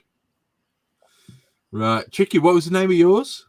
Well, I'd have to follow the Dudes Brews theme in some way and probably call it El Duderinos or something like that. I reckon. Yeah, you're going broke. El Duderinos. Fancy going down El Duderinos. Try saying that after about 6 pints. Try saying it after two. They'll just shorten it to Dudes. Let's go Dudes. What was the name of yours, Owen? Mond. I literally came up with that maybe 90 seconds ago, or whenever I was last talking. Got you, fam. It was inspired by Tromplemond, actually. The Pixies album. Ooh, deep. Just for Andy, Graham says that your brewery needs to be called Monda Bevies. Monda Bevies. It does really, yeah. Or just shorted to De Bevies. The Bevies. You can claim that you're Dutch. Yeah. Or your name's Beverly. Maybe you could have a side hustle. Turn up in drag. Call it Beverly's. Another side hustle. Yeah, you'd run a brothel with women exclusively called Beverly. Okay. This is turning very, very dark very, very quickly. Again. Okay. Next question. Question 8. Go on, Tricky. Okay, so question 8. What style that you haven't brewed yet would you most like to try? Oh, yes. That's a good one. Send that one over to Andy as he seems to have something in mind. Sours. I love sours, and I've never brewed them. So that would be definite. There you go. Succinct as ever. The only reason I haven't so far is because obviously I've been put off by the brewery getting infected and every single beer turns out to be a sour, yada yada. But there is obviously, we've talked about it, was it a few weeks back, about, is it sour pitch or whatever? There's all sorts of different ones. You could kettle sour as well. So yeah, there's no real reason why now I can't. There we go. Tricky. I mean, yeah, I'm kind of like tempted with the idea of sours as well, but I'm still not convinced that I want a whole keg of sour beer, because it's one of those things I'll dip into it occasionally, but I'm not committed yet to the idea of brewing a full batch of sour beer, to be honest. So it would probably just be, I think one style that I really like that I've never done before is maybe like a Belgian triple or something like that. So I'd really like at some point to try and figure out how to brew something close to a triple Carmelite. So I don't know if you've tried that beer before, but that's a really, really, really nice like Belgian triple. Yeah, so I've done a couple of Belgian beers before. I've never done any of the sort of stronger varieties. So yeah, triple or something like that, I think, for me. Cool. Owen? Yeah, talking of triples, I would really like to have a go at brewing a triple fruited goza. Is that a serious answer? Or Yeah. just fishing for Chris to get triggered? I'm waiting. No, that's a serious answer. I'm thinking about doing a triple fruited goza with apricot, mango, and passion fruit. Boom. I like gozas. It would be a little bit salty, not too salty, a little bit sour, a little bit fruity. I reckon you'd fucking love it, Chris. I think you would. The only reason I'm not screaming out right now is the fact that I am literally crushing my bollocks with my left hand. Shouldn't that have the opposite effect? No. No. It should be squeaking at least. No. I don't really know, because I've tried so many different styles. It's untrue. I think I'd like to have a go at a true pastry stout. And obviously, you know, I realize that that's going to be slightly higher in the ABV than I would normally brew, but I do want to have a pop at like a cherry waffle stout kind of thing, you know, something maybe with a bit of rum in it, because I do like a bit of rum on my cherries when I have waffles, especially at 8 in the morning. So yeah, that's the kind of thing I want to aim for. But after hearing Owen's buttery Belgian waffle tale, I'm not entirely sure if I should. I think you can definitely do better than I did, Chris. I'm going to do some research. I'm going to speak to a man who knows all about pastry stouts. In that I'm going to talk to Kia from Wild Child and see what he does and whether or not I could basically nick one of his recipes on the proviso. That could be the first video for your YouTube channel. No, my first video is going to be getting done as soon as I do the tasting for this bad boy. Yeah. So, yeah, other than that, yeah, possibly. Other than that, basically just, you know, pastry stout. Something a bit fruity. Definitely dark fruit, though. I'm not going raspberry pastry stout. Cherries or, you know, something like that. Yeah. Cool. I don't know why Owen's just run off. It's basically commercial break time. I don't know what he's doing. Is he ready to go get it? I don't know. Does everybody have their commercial beer to hand? It's in the fridge, which is literally there. Right. Well, I'm going to have to turn around and get mine. So, okay. Well, I guess we're taking it to the commercial break. Yes. Now. I'll go first then.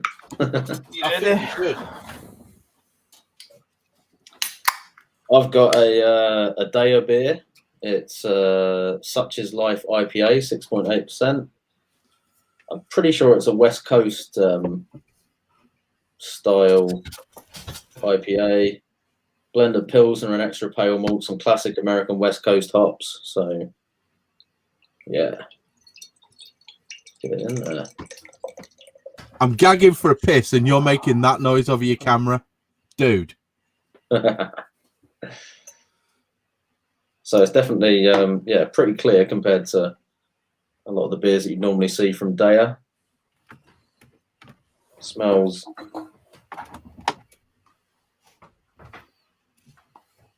very nice, quite crisp.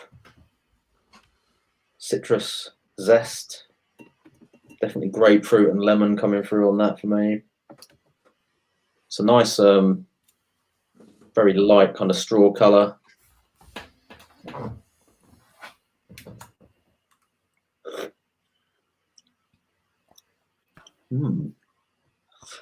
Yeah, very light kind of malt flavour on there as well, which is not surprising with the colour.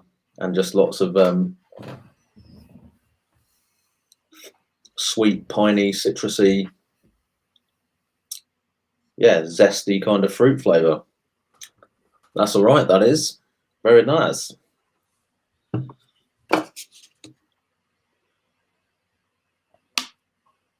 It's a bit murky, and I've chucked the rest of the can into that. That was quite a bit of sediment in the bottom of that. Look at that. Yeah. Ooh. What is it you're drinking, Tricky? I missed it. Sorry, mate. That is a Daya Such Is Life West Coast IPA. Oh, nice. It's pretty good, actually, to be fair. Is it pretty bitter? It does have a bit of a bitter kick to it, but it's fairly gentle compared to some West Coast IPAs that you might come across. So it's not kick you in the face kind of resiny, bitter kind of flavour, but definitely enough for you to distinguish it between their normal kind of beers. Like would generally be a lot more kind of softer, sort of hazier style IPAs. Yeah, they've still gone hazy though, right? Well, it poured really clear initially, and then I chucked in the last sort of third of the can, and it went. There was obviously quite a bit of sediment or whatever in the bottom of it that did turn it back into a hazy beer. So, anywho, it's pretty good. What have you got, Andy? I've got a Munich Dunkel, and I was expecting it to be really, really like traditional, like the stuff I've been drinking. But fuck me, it tastes like strawberries and. Where's that from then? That's Air Brewing Co. So it's the can from Dunkel, Munich Dunkel. That's not right, mate. That's not right. Strawberries is not what you should be getting. For me, it's like it's hopped with Mandarina Breweria, but I'm getting like pure fruit. Like it's pretty fucking awesome. Like I mean, it's like. Is that the yeast or the hops or what? Oh, it's Mandarina Breweria. So what's that? Maybe orange? Yeah, tangerine, orangey kind of thing. So, but the crystals seem to be. I don't know. It's just giving it this fucking amazing. But the body's great, and the fruit is just really, really, really fruity. Sort of. It's not mega. It's not like pure like crazy caramel, noticing caramel, but I don't know. What should a Munich Dunkel be like? But is it an ale? Like quite a bready. No, it's still a lager, so it should be kind of like a quite bready, like a darker version of a Vienna or a other kind of amber beers. So. Maybe even just a touch of kind of toast or roasty stuff on it. But... Hang on a second. Why the fuck is he asking us when he's got the BJCP guidelines stapled to his wall? Oh, that's a good point. Touche, Andy. Touche. Yeah, read that shite that you've laminated, fella. To be fair, it is one of my top 10 styles is a Munich Dunkel. You should be getting caramel. You should be getting kind of that, as Tricky said, that bready character. Some people claim that there's a hint of hazelnut, which comes through within them. Depending on what which grain bill they've actually used. If they've used Special B, maybe a touch of raisin coming through. And it should be, definitely quite sweet. See if I close my eyes. you wouldn't. It's the hops, the Mandarina Bavaria hops are just taking over the show here in a fucking amazing way, right?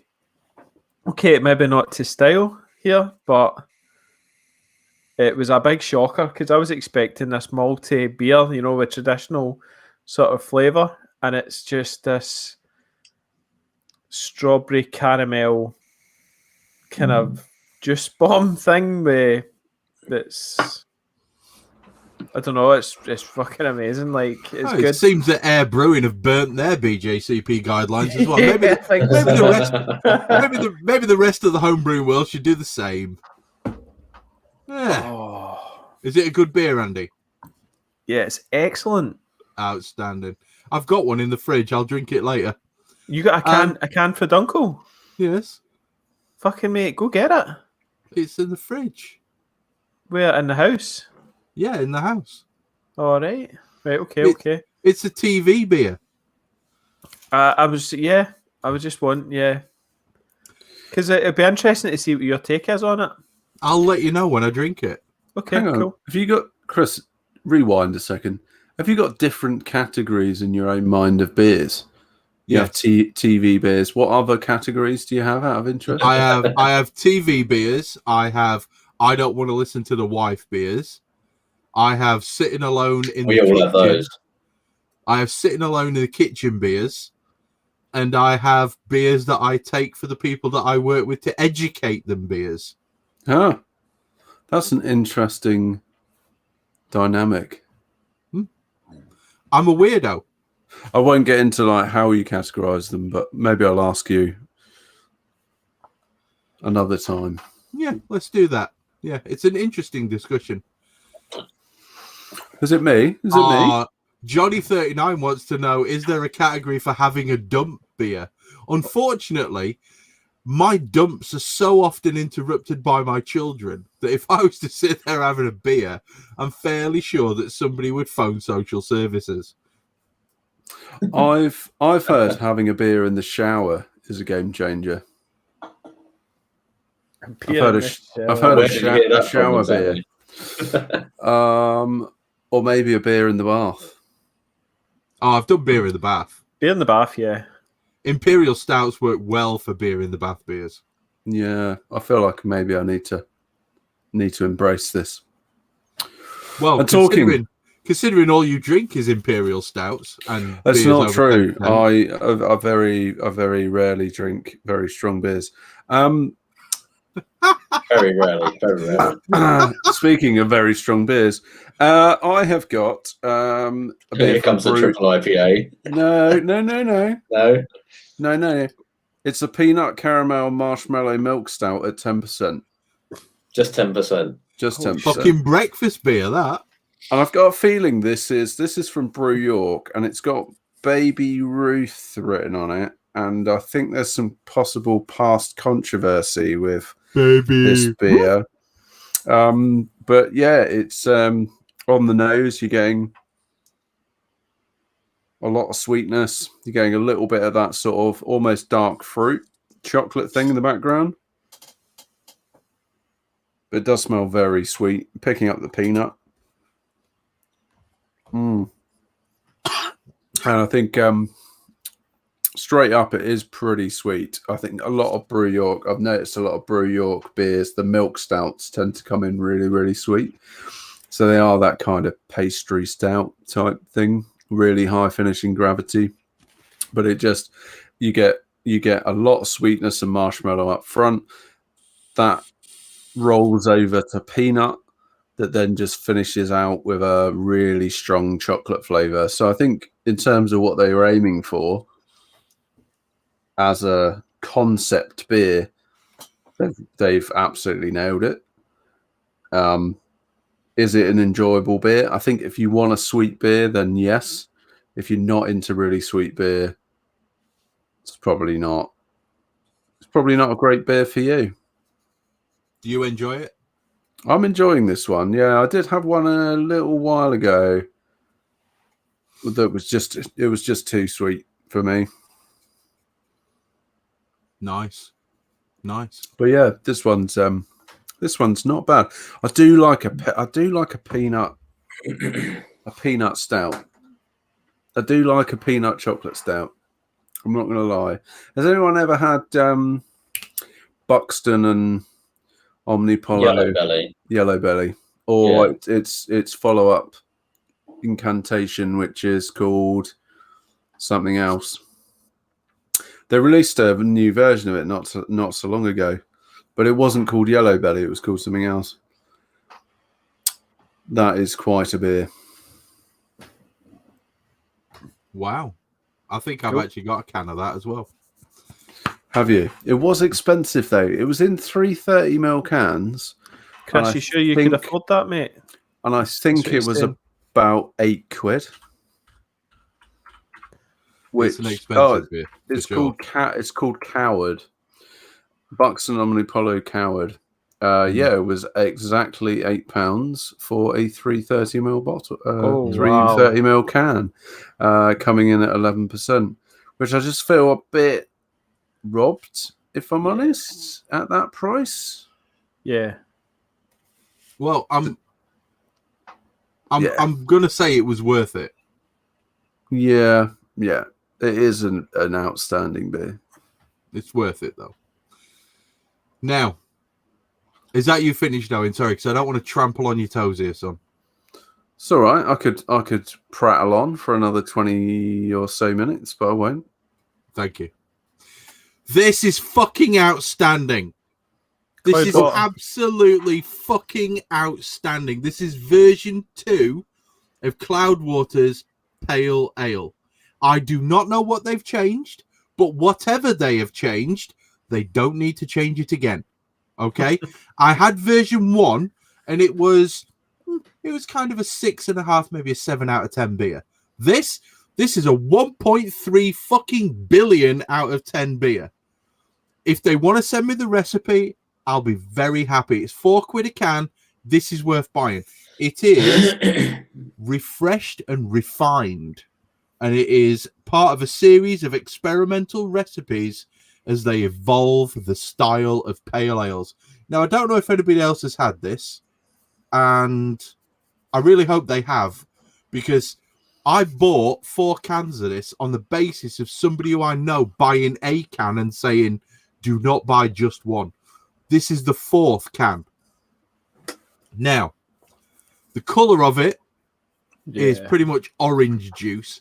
The flavour on this beer,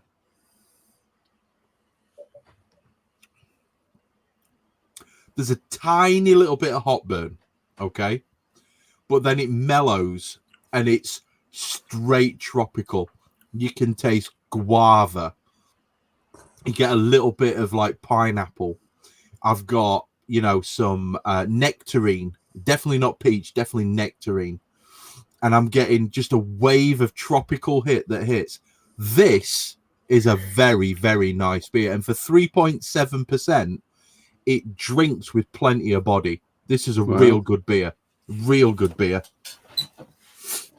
I'm just going to leave it at that. Otherwise, I'll prattle on for hours. Mate, Cloudwater know what they're doing. Sold. This is good shit. Well worth buying. They know what they're doing. Cool. Okay. I'm getting on Honest Brew right now. Just go Cloudwater direct. Well, yeah, I could, but I bet you they're sold out. Maybe. They should be after this fucking episode, because this is beautiful. Really nice. Have you had this one, Tricky? I don't think I got that one. No, I didn't have any. I think you bought it all. Tell a lie. If they're only making 4 cans of it, then, that's a problem. They are not sold out. You need to get some, Owen. This is beautiful. Really, really nice beer. Nom, nom, nom. The thing that gets me is I've never had a beer before where I've got a hint of guava. That real sharp kind of supercharged fruit flavour. I've never had that in a beer before. And this is... Well, Owen, you know how much I love the Guapple liquid. Yeah. Mate. Well, hold on. They've got version 2, version 3, fuck off, and version 4. Fuck the fuck off. Yeah. Right. On the website currently? Yeah. Right, I'm buying 3 and 4 because they should have stopped at 2. If 3 and 4 are better than 2, then Jesus Christ, I'm going to need to divorce the wife and marry a can of beer. They're obviously trying to, yeah. They've got a collab with Unity. That's exciting. It's really nice. North like South. Excuse me, I'm going for a whiz. No, I think if you go to their new web store and then you click on special releases, they've got them in there. Wow. I'm going to have to somehow get another order from Cloudwater past the wife. I don't know how I'm going to manage that, I'll be honest. Good luck, Chris. It's a really nice beer. It really is.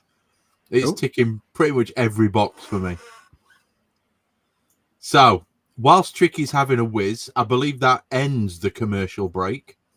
Andy was very happy with his not-so-dunkel. Owen, he seems quite happy with his 10% multiple random ingredients in a stout. I was.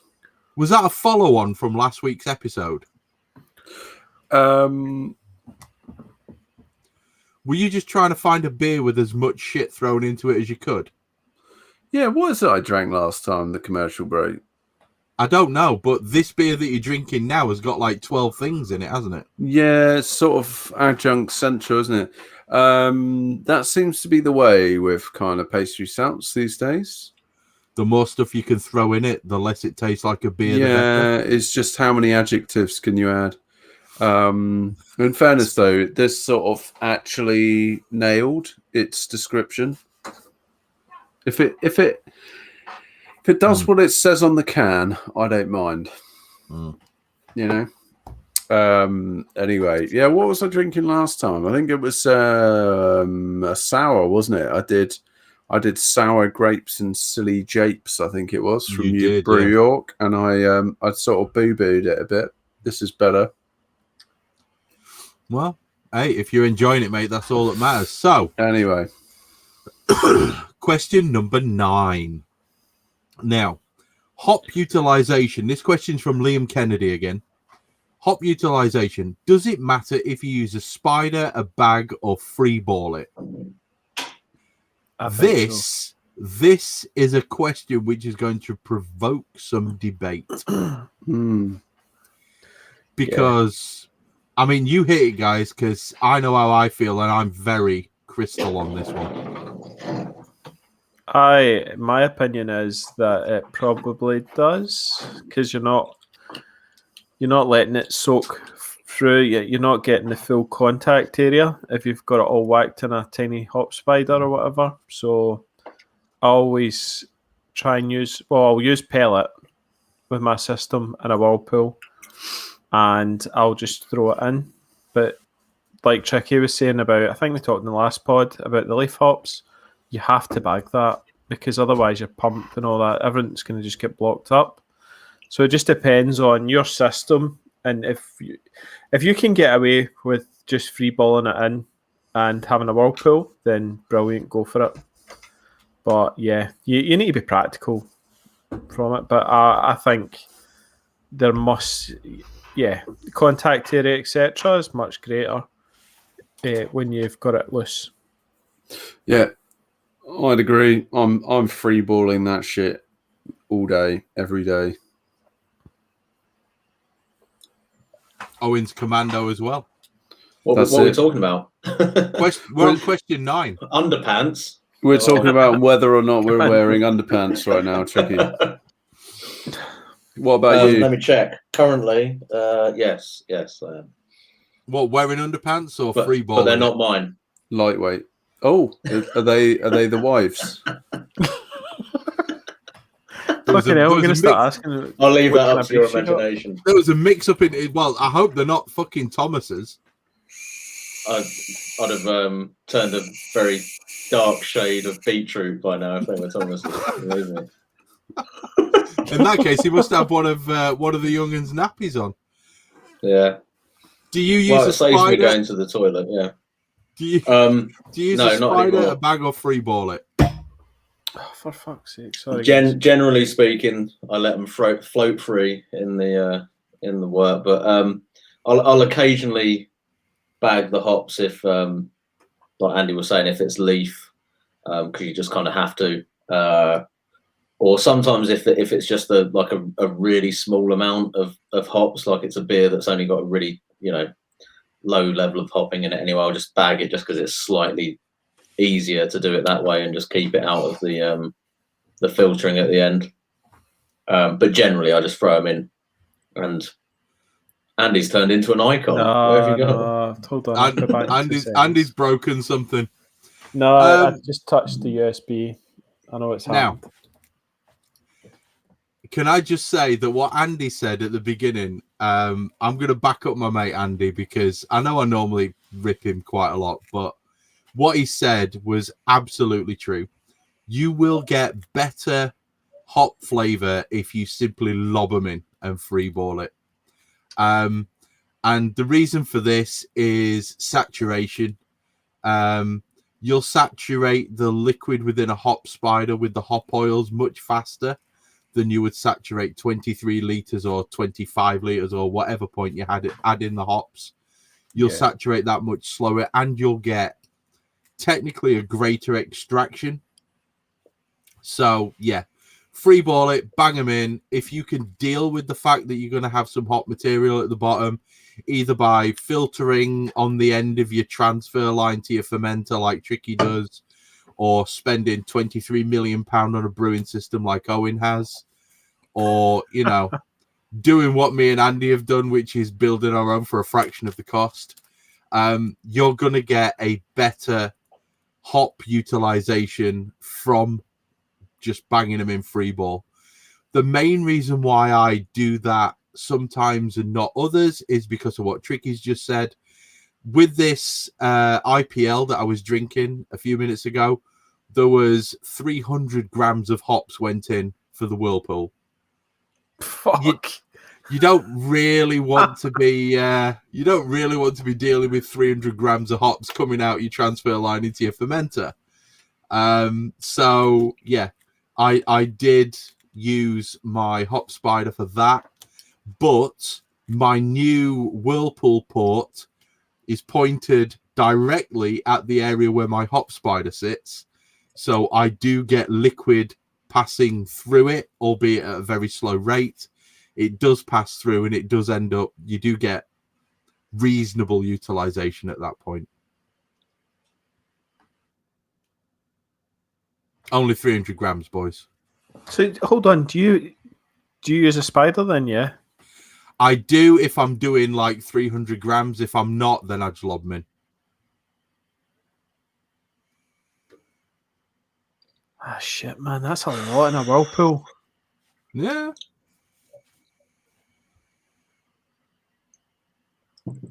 Are we just leaving that one there? Is going to be, just mic drop. So I was just going to say, Stuart Prince is going to be raging because Wales just lost in the last minute to France. Oh! Grand Slam's over, boys. Come on, the French. God. I'll cheer for the French against the Welsh. Love it. To be fair, I cheer for anybody against the Irish. Choke, tackle, we just bullshit. Cheer for anyone but England. Of course you do. You're Scottish. That's why we built a fucking wall. You didn't want to watch the game earlier between fucking England and Ireland. Then that was horrific. How badly did we get beat? The Romans built a wall to keep us out because we were fucking mental. No, it's because we didn't want deep fried pizzas on the fucking menu in every takeaway in England. Now then. Next question. I like question 10. What alternatives to Tricky's vinegar jizz paste are there for cleaning brass fittings? I've got a good answer for this one that somebody actually commented on the video. Apparently, you can just squirt ketchup all over it. You can. Anything with an acidic base. Which makes sense because it's basically vinegar, isn't it? So, yeah, vinegar-based sauce, brown sauce, ketchup, whatever you want to do. Lemon. The other thing was the lemon. That I think I suggested that when we were talking about it before. Apparently, you can get just half a lemon and rub that over it with some salt or something. Or you could just not be a tight ass and go and buy some fucking Brasso, I suppose. But You did use the Brasso? I did. Actually, to be fair, like the Brasso is good for the final polish. Finish. Not so good for actually breaking down the corrosion and the, you know, if it's really like, you know, pretty battered and a bit rusty looking, then you need to go with something a bit more acidic to try and dissolve that shit off first. I think it's Star Sands not in the. Well, that would probably work, wouldn't it? Yeah. You know. I mean, I wouldn't. Does Harry not use that pickling paste? I'm sure he uses all that pickling paste for when he was doing his welding. Yeah, probably. Anything acidic to prevent the oxidation reaction, isn't it? That's what it is. Yep. Yeah, it got slightly scary when I was using that on the brass, because it starts to actually like discolor to the point where it looks like it's stripping the metal off. Mm-hmm. And you kind of go, oh fuck, better clean this off. But it's just taking. Is it just taking off that? Sorry, Tricky. Is it solid brass or is it brass plated? Well, I didn't get to the point where I exposed any metal underneath, so I'm just going to assume that it's solid brass. But I wouldn't be certain of that. Yeah. Well, that's why I was starting to panic a little bit, because I saw it discoloring, and I was kind of thinking, "Fuck, is it just going to go down to the shitty, like, you know, with steel underneath it or some shit?" Yeah, just like nasty steel underneath. But no, it's basically just because it's stripping off that first layer of the oxidized metal, like you were saying, and then just seeing the brass underneath. But once you polish that afterwards, then it comes up proper shiny. So yeah. For the chemists amongst us, it's a redox reaction. Sorry, a redox reaction. So yeah, there we go. Yes, basically yes. Next question. We kind of struggled for a few questions, so we actually had to come up with some of these by ourselves. And this is one that I get asked a lot by a fair few people. And it is, when you're making a yeast starter, do you have to ferment the starter out at the temperature you're going to ferment the beer at? We've kind of done this one, haven't we? This is the spoiler question that Owen mentioned before. Who wants to come in on this one? I'm guessing the answer is no. The answer is most definitely no, because you're going to tip off most of that beer anyway, aren't you? Actually, no. Sorry, it's not the same. It's not the same question as Owen said, is it? It's not. But it's slightly similar. No, Owen's question is actually that was pitching temp, wasn't it? Yeah, that's question 19. Can you ask when you had yeast at any temperature? Yeah, this is when I always think, like, when I'm doing a lager starter, and I'm like, can I just do it at room temperature, sort of thing? Yeah. And I normally I always have and not had any issues. I don't know about you guys. Okay, because it might have weird off flavors in the actual starter itself, but as long as I'm not pitching most of that in, and I'm kind of tip it, let it settle out and then tip it. Yeah. And then I think even if you don't do that, like, I think that first of all, you got like two things in your favour. You got dilution rate. Yeah. The amount of work that you're pitching it into is going to like dilute that by a factor of 10 at least normally. And then secondly, that yeast is going to then eat up a lot of the byproducts of that. So I mean, for me, I think that's probably.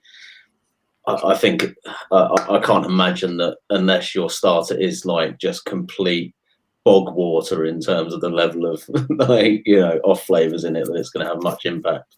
That's why you taste your starters. Yeah, I mean, I mostly, due to laziness and or lack of organisation, will tend to pitch the entire yeast starter rather than like cold crash it and pour off the excess beer. And I can't say I've ever really noticed an issue.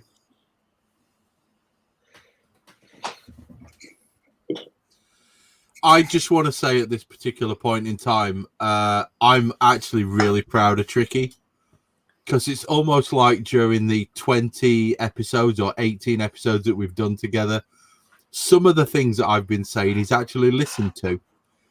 Because, I said almost.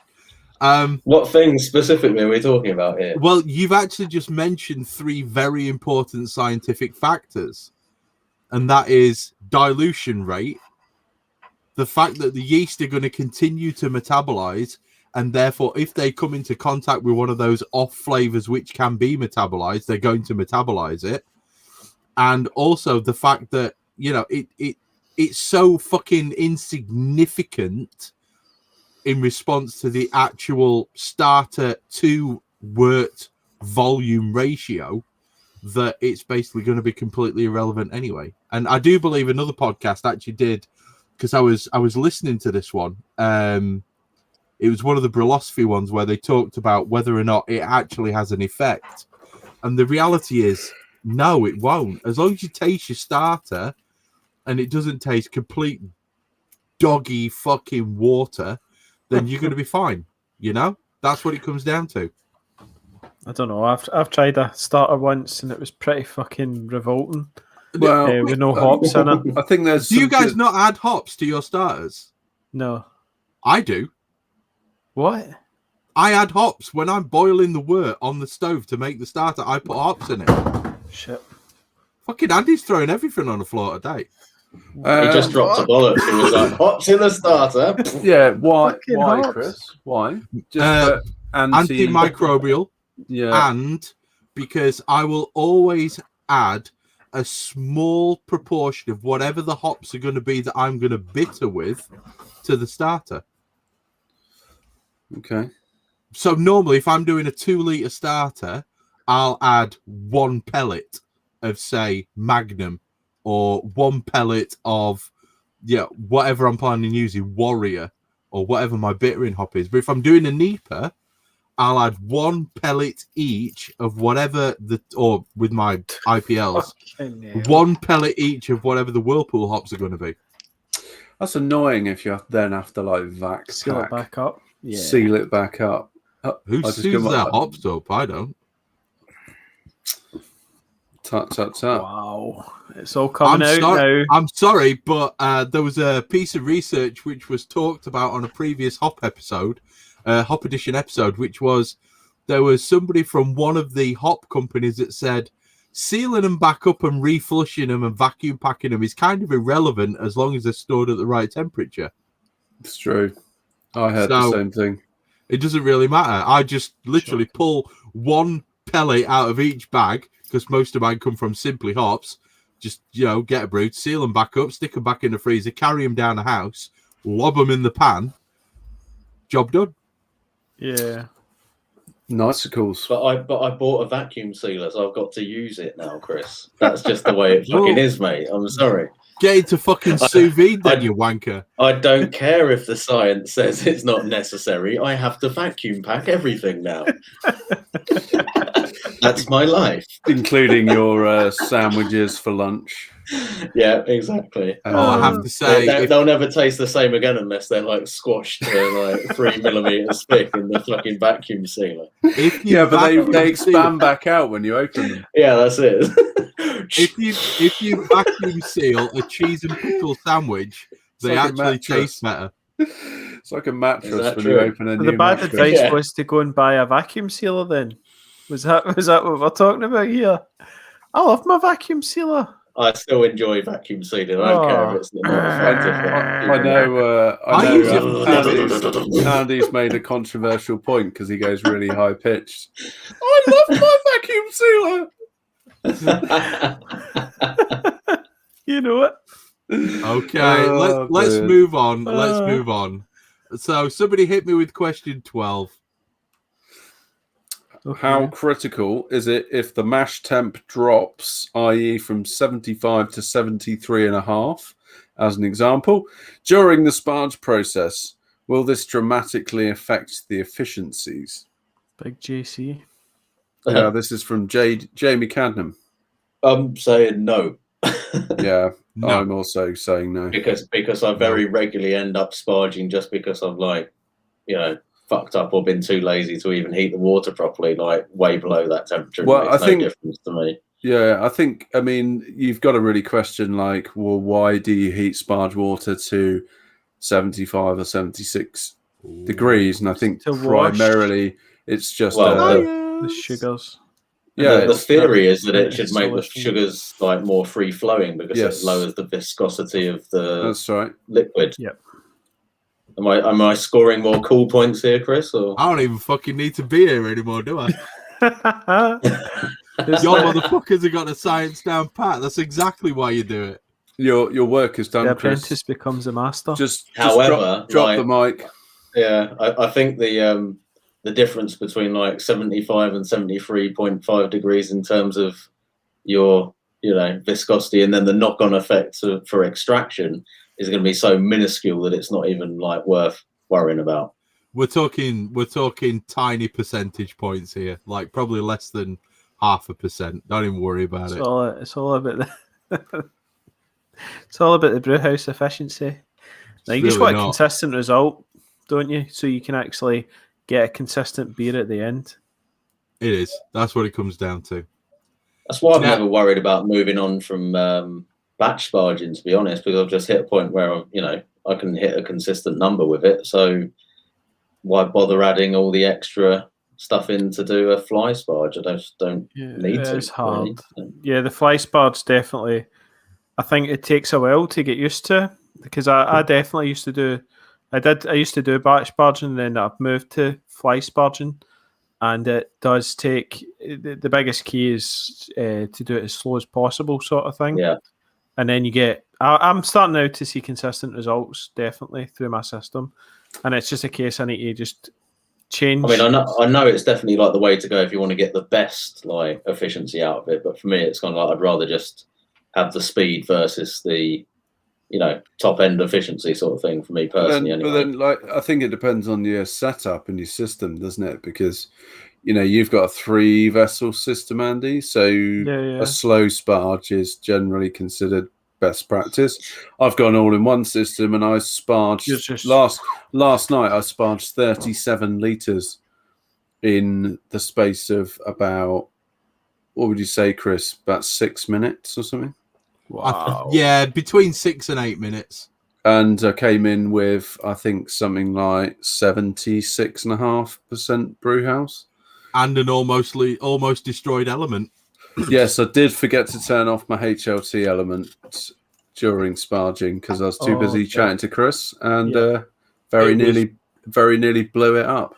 It was whiter than, Michael Jackson by the end. It was very white. It did. It came up well, though, Chris.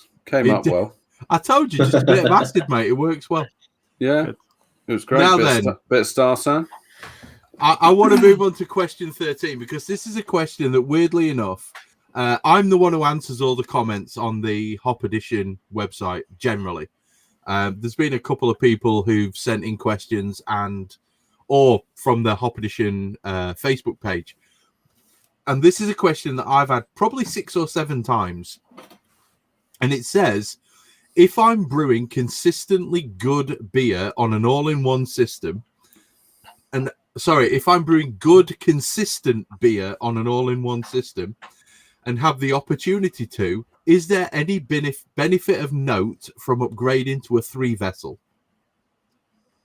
And I think the last question ties in really well to this question because the most important thing when it comes to your brewing setup is consistency. If you're consistently getting 62% efficiency and you're getting that every single brew, take it over inconsistently getting between 70 and 85. I think that's the most important thing is consistency. And I'm sure that you guys will back me up to a certain extent on that one. Yeah. The cost versus benefit ratio of upgrading to a 3-vessel as opposed to sticking with a brew in the bag or an all-in-one. Essentially, if you have money that you would otherwise be using to light your Cuban cigars, then, probably go for a 3-vess. If you, like most of us who are, this is a hobby, we don't want to spend a bajillion pounds on it, then if it's consistent on an all-in-one, stick with the all-in-one. Yeah, for me, I think it's probably a couple of factors. Consider space. Definitely. Three vessel system does take a lot more space up, and versus an all-in-one. I think there's more to clean with a 3-vessel system. I think a 3-vessel system tends to take longer.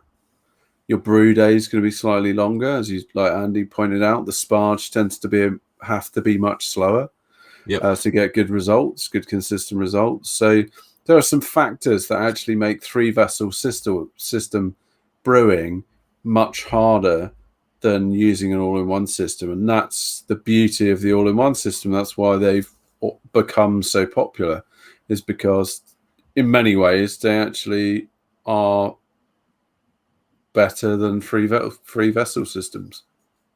They come into the advantage because of the homebrew scale. You cannot really you actually can do a all-in-one in the commercial scale. I have seen it. They do I think it's like a fermenter and brewing thing all in one. There is a crazy system, but generally it's a carryover from traditional brewing, the 3-vessel. And so it's us mimicking what the professionals do as such. But obviously the brew in the bag scene kind of came on, and it's not a true all-in-one, because you still need a second pot for your sparge, unless you've got a big enough that you can just you don't sparge as such. But you're combining your boil kettle and your mash tun and probably your HLT to an extent, but you still need a secondary HLT if you're going to do the sparge thing. So, yeah, it's good for space and it reduces that. But I think the 3-vessel can scale bigger overall, so you can go to a much, much bigger system. So, but at our scale, if we're doing 5-gallon batches, then it doesn't matter a jot, really. Yeah. It doesn't really make that much of a difference. Not really. The most important thing to remember is consistency, and that's pretty much the end of it for me. Yeah, I mean, I basically run a 3-vessel system. I have no point here to say to somebody running a all-in-one to say this is why you should run a 3-vessel system. It's just that's the thing that I've ended up with more through the way that my kit has sort of naturally evolved, rather than any point where I'm going to use an all-in-one. My internet's just shit itself. Why? I don't know. Everything just disconnected. Apparently the live stream's now paused. So from the point of me talking, it's now reconnected and we're back up.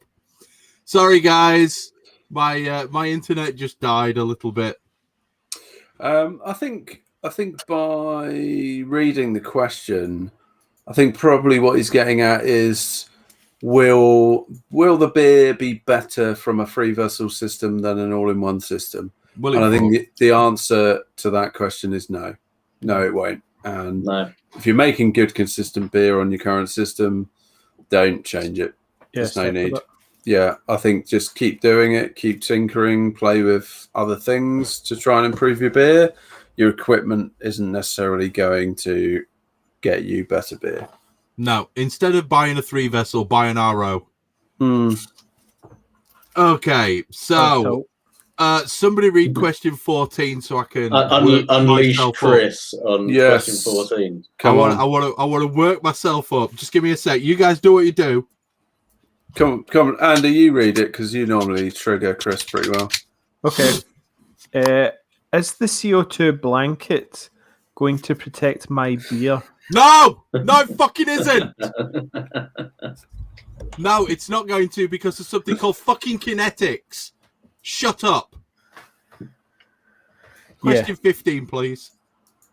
Well, let's just hang on there for a second. Let's reflect on that. Let's just hit the pause button for a second here. Motherfuckers. There is this well-found view / myth. You do see this all the time, don't you? There is some kind of magic blanket of CO2 that sits over the top of the beer, that if you take the lid off your beer, generally it's going to be protected. It's because people say CO2 is heavier. Well, why the fuck are we all? Why we wouldn't be breathing if that was the case? Yeah, where's my CO2 blanket on the surface of the earth that's choking us all to death? But I think actually we're probably talking about the wrong point, aren't we? Because at the end of the day, if you take the lid off your FV, okay, and it happens to get some oxygen in, which, as we know, the oxygen's going to creep in, it's going to mix with the CO2. You know, you're not going to get some perfect separation between oxygen and CO2. The point is that unless you decide to just suddenly start shaking the FV afterwards, or like stirring it with a paddle, chances are that oxygen is going to get blown off, or it is not going to necessarily dissolve in a noticeable way into the beer. Do you agree with that viewpoint? There are some extremes, I guess, that we need to acknowledge. I think what we're trying to say here is there's a point somewhere between the like CO2 blanket like viewpoint and the lid police viewpoint, where it's like, if you take your lid off, you're going to ruin your beer instantly. And somewhere in between those two is where the reality lies, which is, of course, you can take the fucking lid off and your beer is going to be fine, but you have introduced some oxygen into the system at that point. And do not believe the hype about the CO2 blanket, because you have introduced some oxygen. Some of it may end up getting absorbed into your beer. If you've only done it very briefly, it may be a minuscule amount that's not going to be a factor. But there are other things that you have to consider as well, like the fact that you've just let a load of air carrying potential bacterium into the not potential, actual bacteria. Well, okay, actual bacteria into there, but. Anyway, so Chris, rant.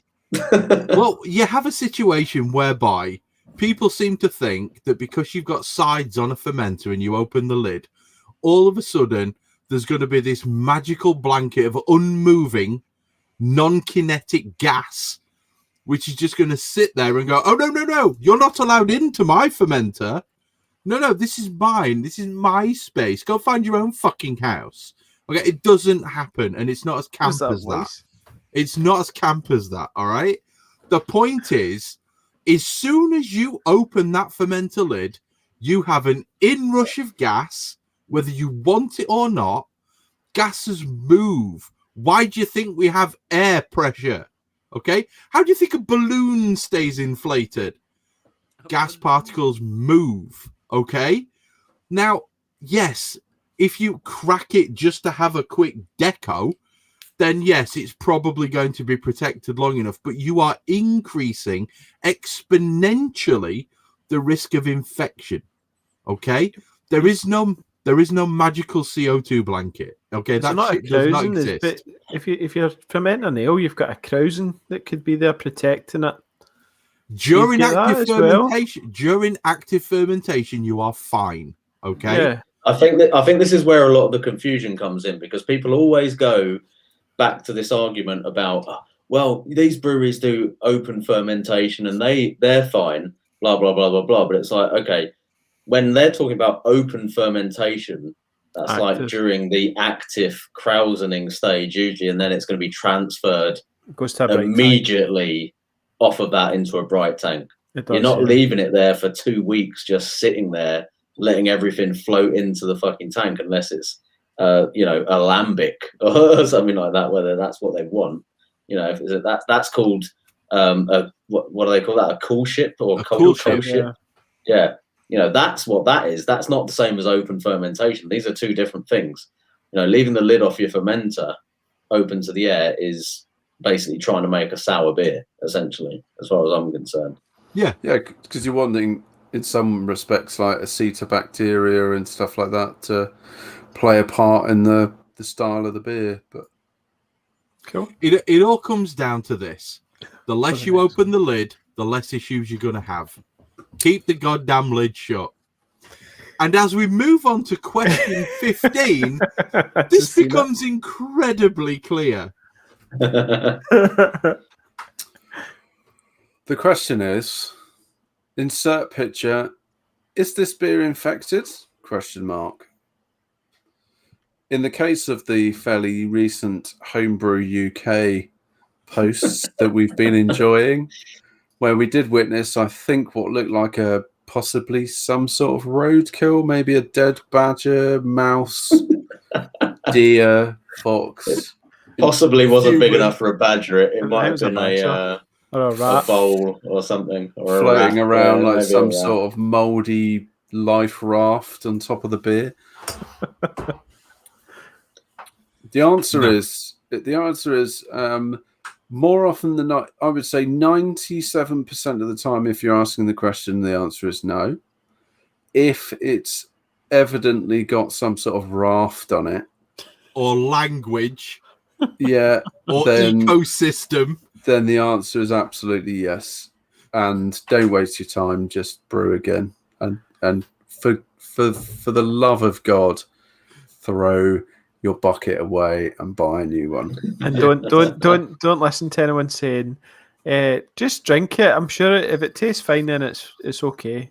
Because you're probably going to die in about a day's time. You've got to draw a line in the sand, and for me, that's when it's got green fur on top of it. That's where you want to cut your losses and pour that shit down the fucking drain. If it's furry, it's not good. If it's white and weird looking, it's probably all right. Yeah, this is all very, very, very weird, to be fair, because Homebrew UK appears to be full of people without a fucking clue. And the response to the green and blue mold that was growing on top of this beer seemed overwhelming to be, well, if you've got a tap, you're taking it from the bottom, it'll be fine. If you think your beer is infected, it has its own language, it's talking to you when you open the goddamn FV. Hello. Then you know what I'm saying. Just chuck the bucket, burn your house down, move to a different county. Okay? Just don't. Preferably Yorkshire. No. Move to, I don't know, Bedfordshire. Or, Ayrshire. Or just don't infect Yorkshire with that shit. We've got enough. We've got Sheffield in Yorkshire, for God's sake. We've got enough to be dealing with. Yeah. So if there's a dead badger floating in your FV, don't drink it. What about a fly? No, don't drink it. No. Flies shit where they eat. Flies literally if they're fruit flies, it's going to turn into vinegar shortly anyway, so you might as well bin it. You're basically brewing balsamic. Don't do it. Yeah. Next question. Somebody hit me with 16, please, because this one just cracks me up every time I hear it.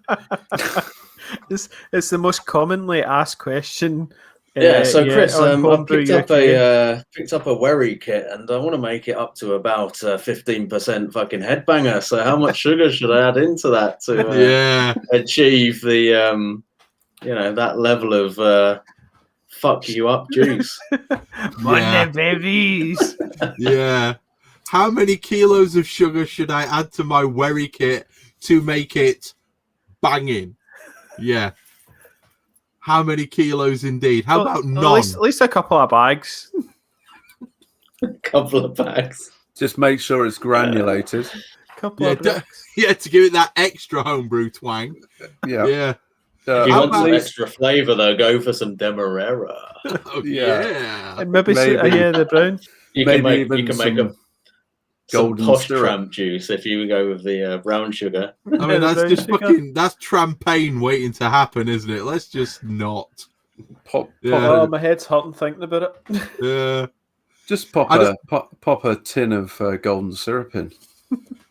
For anybody who has a refined palate and good tasting beer and basically works on all grain and, knows what they're talking about, to see where all of this comes from, just join the Homebrew UK group on Facebook, because it would appear that there are some absolutely wonderful people within that group, most of whom came from BrewTube.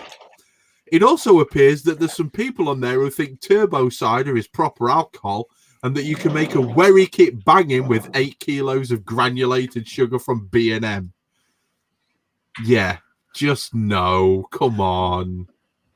We're trying to make a refined beverage here. We're trying to make something that's better. Don't knock it until you've tried it, mate. I have tried it. It's shit. So there we go. How many kilos of sugar should you add to your wherry kit? None. Okay, it's going to stall at 10-20 anyway. It's fucking wherry. Yeah, maybe like tops 200 grams, and don't put granulated sugar in. Add honey. Actually, weirdly enough, I know a bloke who made a wherry kit. He changed the yeast because the yeast that comes with it is almost certainly dead because it's a wherry kit. And he added 200 grams of honey, and it actually turned out really nice. I think honey's one of those things that probably will add some decent flavour. Yeah. Or maple syrup. But equally, it's like less is more, I think. Definitely. If you want a 15% beer, then you've got issues and you need to go and seek counselling. Well, just buy 15 wherry kits and just make them up in one batch. Yeah. You know, like that's how to make your wherry kit banging. Don't add loads of sugar. All you're going to end up with is just like moonshine, pretty much. It's going to knock your boo to goo ratio way out, innit? It's going to ruin you. Absolutely ruin you. Anyway, let's move on from this frivolous debate. Okay. Question 17, which is back to probably something more interesting for our listeners. Which part of the brewing process is your favourite bit or part? Ooh. What's your favourite bit of the whole brewing process, guys? What would you say? Go on, Andy. On the bevies. Mashing in. Drinking it. I like the mashing because of the smell that you get throughout. It just, yeah, mash. There you go. It's not a bad shout. The mash is a very magical part of the brewing process, isn't it? Just get that full maltiness in the air. Yeah. My son comes down to the shed when I'm mashing in, purely so that he can stick his nose over and go, smells nice, this, Dad. I think like it makes you, it's probably the part that makes you feel like you're making beer, right? Actual brewer. Yeah, it makes you feel the most like you're making beer. That's cool. Yep. I'd probably Is that your favourite bit? I'd probably agree. I think mashing, or sometimes I really enjoy cleaning out the FV after a really hoppy beer. When you get to pour away all of the dry hop, and it just smells freaking amazing. Oh, yeah. You know, you just pouring it away, and it's almost like it's bittersweet because you're like, that smells so good. Why am I throwing this away? And I know that there are. Should just turn it into an air freshener. Yeah, if only I could. I mean, there are some breweries and some thoughts around actually reusing dry hops as bittering hop.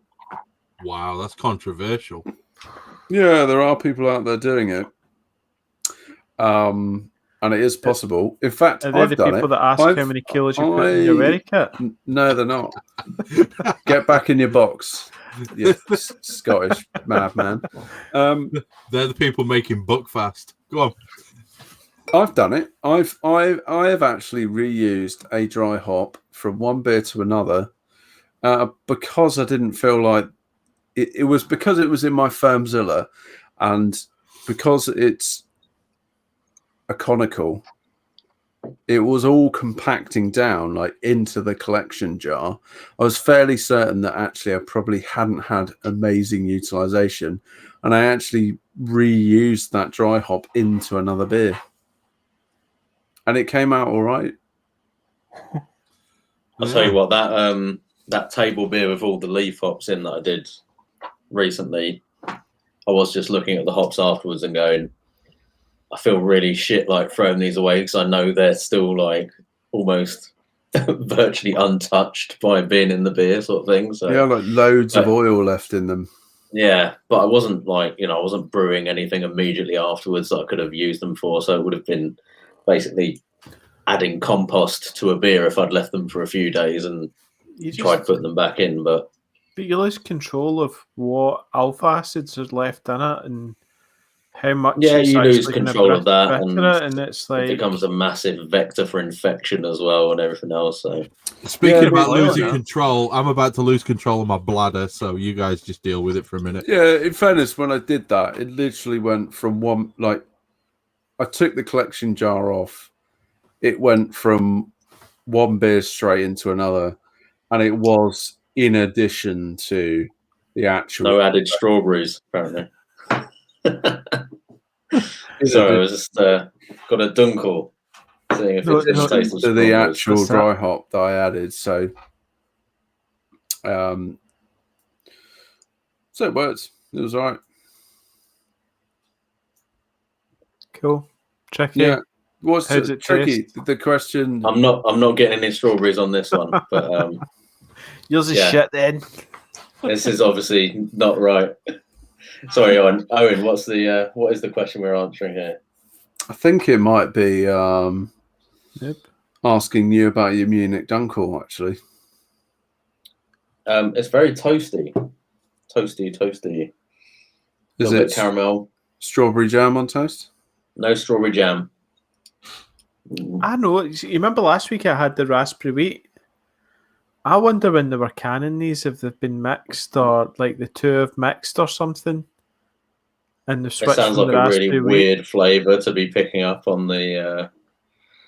I've got another can of it. I might actually go get the other can and see if it's the exact same. Yeah, to be fair, this is actually like a heavier version of the Vienna that I've got on tap. It tastes very similar to that. Which I guess it should do really, because it's kind of in the same sort of vein, but darker Munich and maybe a little bit more caramel than a Vienna. But yeah, bready, toasty lager kind of thing. Sounds a bit more like into the ballpark of where it should be, Tricky. So bring us back to our question that you missed, Tricky, which is, which part of the brewing process is your favourite part? Fermentation, because I don't really have to do anything and I just go out and sniff the smell of the beer coming out of the fermentation fridge, like, and enjoy that really, and watching the yeast flying around, especially if it's in a like an all-rounder or something like that where it's a transparent fermenter. I find that quite transfixing. I love it. It's even better. It's even better in my 60-litre version. Yeah. Oh, I bet it is. You get the full it's like a tower effect. It's like a lava 60-litre lava lamp, basically. Yeah. Isn't it? Yeah. If only I could stick a light behind it. Yeah. So basically, the part of the process that involves me doing nothing is my favourite part. 100%. Fair point. Which I think was more or less the same answer as Chris's. Virtually, yes. But for very different reasons. For a very different reason. The reason why I love the fermentation part is because you've spent all this time. You've done the best process that you can. You've nurtured the grain and the process, and you've tweaked everything, and you've ended up with this wonderful, hopefully perfect wort, exactly to your specifications, going into your fermenter. And then you're entrusting the conversion from fermentable sugars to beer to a bunch of yeast. A random, single-celled, unthinking, non-sentient microorganism that floats in the air around us, that somebody's going, I want that one. And I'm going to grow it up, and then I'm going to put it into the sugary solution, and I'm going to make beer. And that to me is, and the chemical processes that occur within it, oh my good Lord. You could write a PhD thesis on it. In fact, many people have, and I've read 2 of them. it's just a wonderful, fantastic biochemical soup of wonderfulness. And the coppers are back again. And it's just another night amazing. in Wakefield. Another night in Wakey. Shaky Wakey. It's the son of the police. That's exactly what it is. But it's just this wonderful just sea and soup of biochemistry occurring, made possible by a single-celled, non-sentient organism that its only function is to live, and you're giving it the opportunity to live within that work. That to me is, it's just fucking epic. I love it. It's like it's a charitable act. Yeah, and then we get to the end and we pour them all down a fucking drain. Wow, it's quid pro quo, really.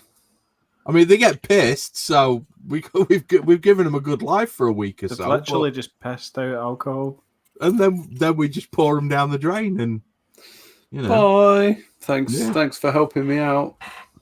Exactly. It's my turn to get pissed now.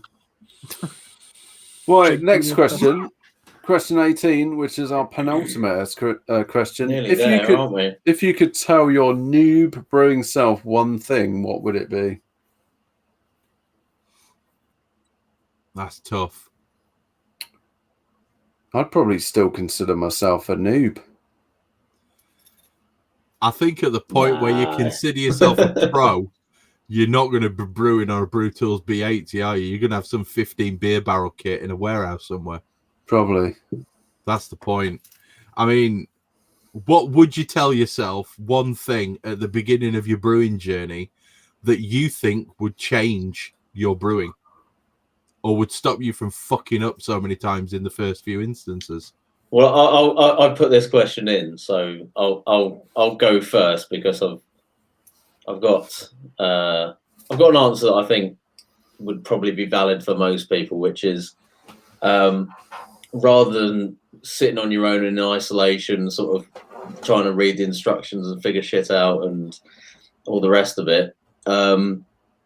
What I would have said to myself would be go and seek out other people doing home brewing in your local area, online, on the internet, wherever you want to go. Join the community, basically, because there's a lot of other people out there doing it, and there's a lot of free Homebrew advice. UK. But not Homebrew UK. But not that one. But like, you know, I mean, seriously, I started a homebrew club in Bedford with the expectation there being like 2 or 3 other people, and there was like 12 people turned up for the first night. And there's, you know, I mean, obviously we haven't had a meeting for basically a year since, but there's loads of people out there doing the same thing as you. So basically get involved and join in with other people, and, you know, don't be afraid to reach out for advice from other people. And, you know, rather than sitting at home like going, oh, you know, what do I do with this? Like, you know, even if it's kit beers, whatever, it doesn't matter. Just like fucking join in and get involved with the community side of brewing, basically, would be my advice to myself at that stage, because it took me a while to jump onto forums and online groups and everything else, and a lot longer to actually get involved in meeting up with people in person. And there was a lot of time wasted and a lot of beers that probably could have been vastly improved had I done it sooner, to be honest. So, I'd agree with that, Tricky. I think that's a great point. I think I have met more people. I've never been a part of an online community before homebrewing. No, me either. Right. And the fact that, like, I tell people about the podcast, like people at work and friends and stuff, and they think it's weird that I do a podcast with 3 guys I've never met in person. Which, when you think about it, is a little bit weird. And you know, I've made some great friends and met so many people as a result of homebrewing that I wouldn't have ever regularly have met. And they're like-minded, for the most part, really lovely people to get to know. And I think that's been a massive part of why I love homebrewing, actually. 100%. I think that's kind of what I'm trying to get at with this as well. Is like, you know, there's probably people that I talk to more regularly than a lot of people that I've known for a lot longer through actual, like, you know, meeting them in real life, as it were, rather than just online and everything else. But, you know, we'll chat together like outside of this podcast and on all the Facebook groups and in chat groups and everything else. And I think it's just it's a really great hobby for actually, like, you know, building up a little bit of a like I said, a community kind of vibe kind of thing. I think there's a lot of cool people doing it. So we all have one aim, though, don't we? We're all pushing towards a single aim, and that aim is to make the best beer that we can. For some of us, that beer is going to be better than for others. But the bottom line is we're all pushing towards that one goal, which is to make that one beer where we just sit back and we go, that's literally the fucking best I could do. That's what we're all aiming for. We're all searching for the come Mars end face. That's what we're aiming for. Oh, fuck. Yeah. And to be, you know, turned into a GIF, which is going to be spread around the internet of, I'm on the bevies. I mean, that's what Andy's been aiming for. I mean, his life's done, you know. He could... Famous, mate. Famous. Yeah, you can check out now. The fucking reason. Oh, fucking hell. Fuck me. You know, it's one of the things. Class. So, if fuck me dead, that's a good fucking beer, lads. Oh! Sounds like me trying to get out of the fucking armchair. That does. It's if I could tell myself one thing when I started brewing, it would probably be, if you've got a beard, generally you're talking shit. No. No. Yeah, no, I'd agree with that, Chris. Yeah, definitely agree with that. Owen. Love you, man. Fuck both of you. The one thing that I would say is don't take it too seriously. It's just fucking beer. Yeah. You know, because I know that when I started getting into all grain, I'm like, right, I need to calculate this, I need to calculate that, I need to do this, I need to do that, I need to read this book, I need to find some online research, I need to ask 80 people their opinion, and you don't. Just don't take it too seriously. Fair enough. Other people are going to give you their opinions if you post a question, especially on a lot of the good brewing groups. But the bottom line is, do you really, really, really have to do that? And the answer is probably not. But it's a good idea to do that. But just don't take it too serious, because the moment you take it too serious, it becomes a job. And jobs are never fun, unless you're a porn star. But, you know. Even then, maybe not that fun. I imagine that gets a bit dull after a while. To be, oh, look, it's another, fine. 12-inch cock. Yeah. Up my what? Yeah, I'm going to look like I'm enjoying this one for the cameras. Yeah. Hey. Gobble. What about you, Owen? I don't know. What an awesome segue into Owen's best advice for the news. Gobble, gobble. Gobble. Sorry, Chris. On the bevies. Focus, Owen. Focus. Ignore the giant 12-inch cock. Oh no, I'm so distracted. How the fuck do you ignore a 12-inch cock? Especially when it's slapping you in the face. Jesus. Tapping him on the forehead. Come on, open your mouth. I don't really know how to round this back to the subject now. Struggling. I'd probably say, like, buy myself some kegs sooner. Get into kegging would have saved myself a lot of hassle with cleaning bottles and just dicking about with bottling. It's just Such a pain in the ass. That's what mine probably would have been. Yeah, that's a good point, actually. Probably my second bit of advice would have been just go and throw all the bottles at somebody you don't like and buy some kegs. Yeah. Or do what most people seem to do on a lot of the Facebook groups, specifically Homebrew UK, is sell the bottles that you've previously bought that had Bulmer's cider in for 50p a bottle, and then buy kegs. Yeah. I didn't know you could do that. A lot of people do. Apparently, you could get a Linda machine, which is apparently a much better way of serving beer. So, I mean, fucking joke. If you don't have a Linda machine, what the hell are you doing? Because clearly, corny kegs are shit.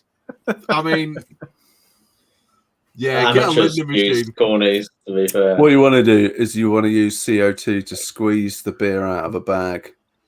Yeah, totally. Because it's so much better doing it that way. Yeah, I'm sure Nipas taste amazing that way. Who's left? Who's left to expel their?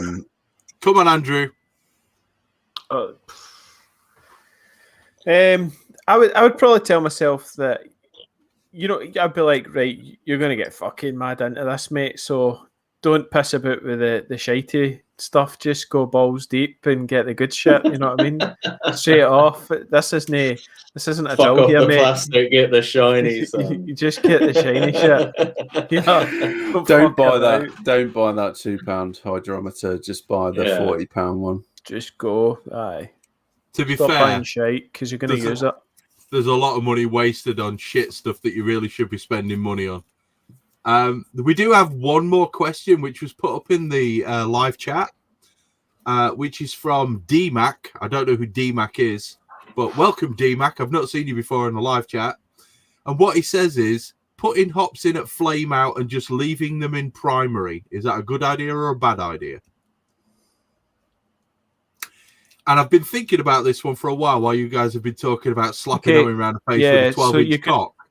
Can I answer? Because it's like the ones where you put it in the cube, isn't it? To cool it, you will get more bitterness because it's hotter for longer. So you will find that your beers will be a lot more bitter. I know my mate Dale used to do it a lot. Was he would just put it in the bucket and then just let it cool down itself overnight, and you do end up extracting more bitterness out of it doing it that way, I would say. Yeah, I don't think there's anything wrong with doing it as long as you account for that bitterness. So you have to probably set up your software in some way.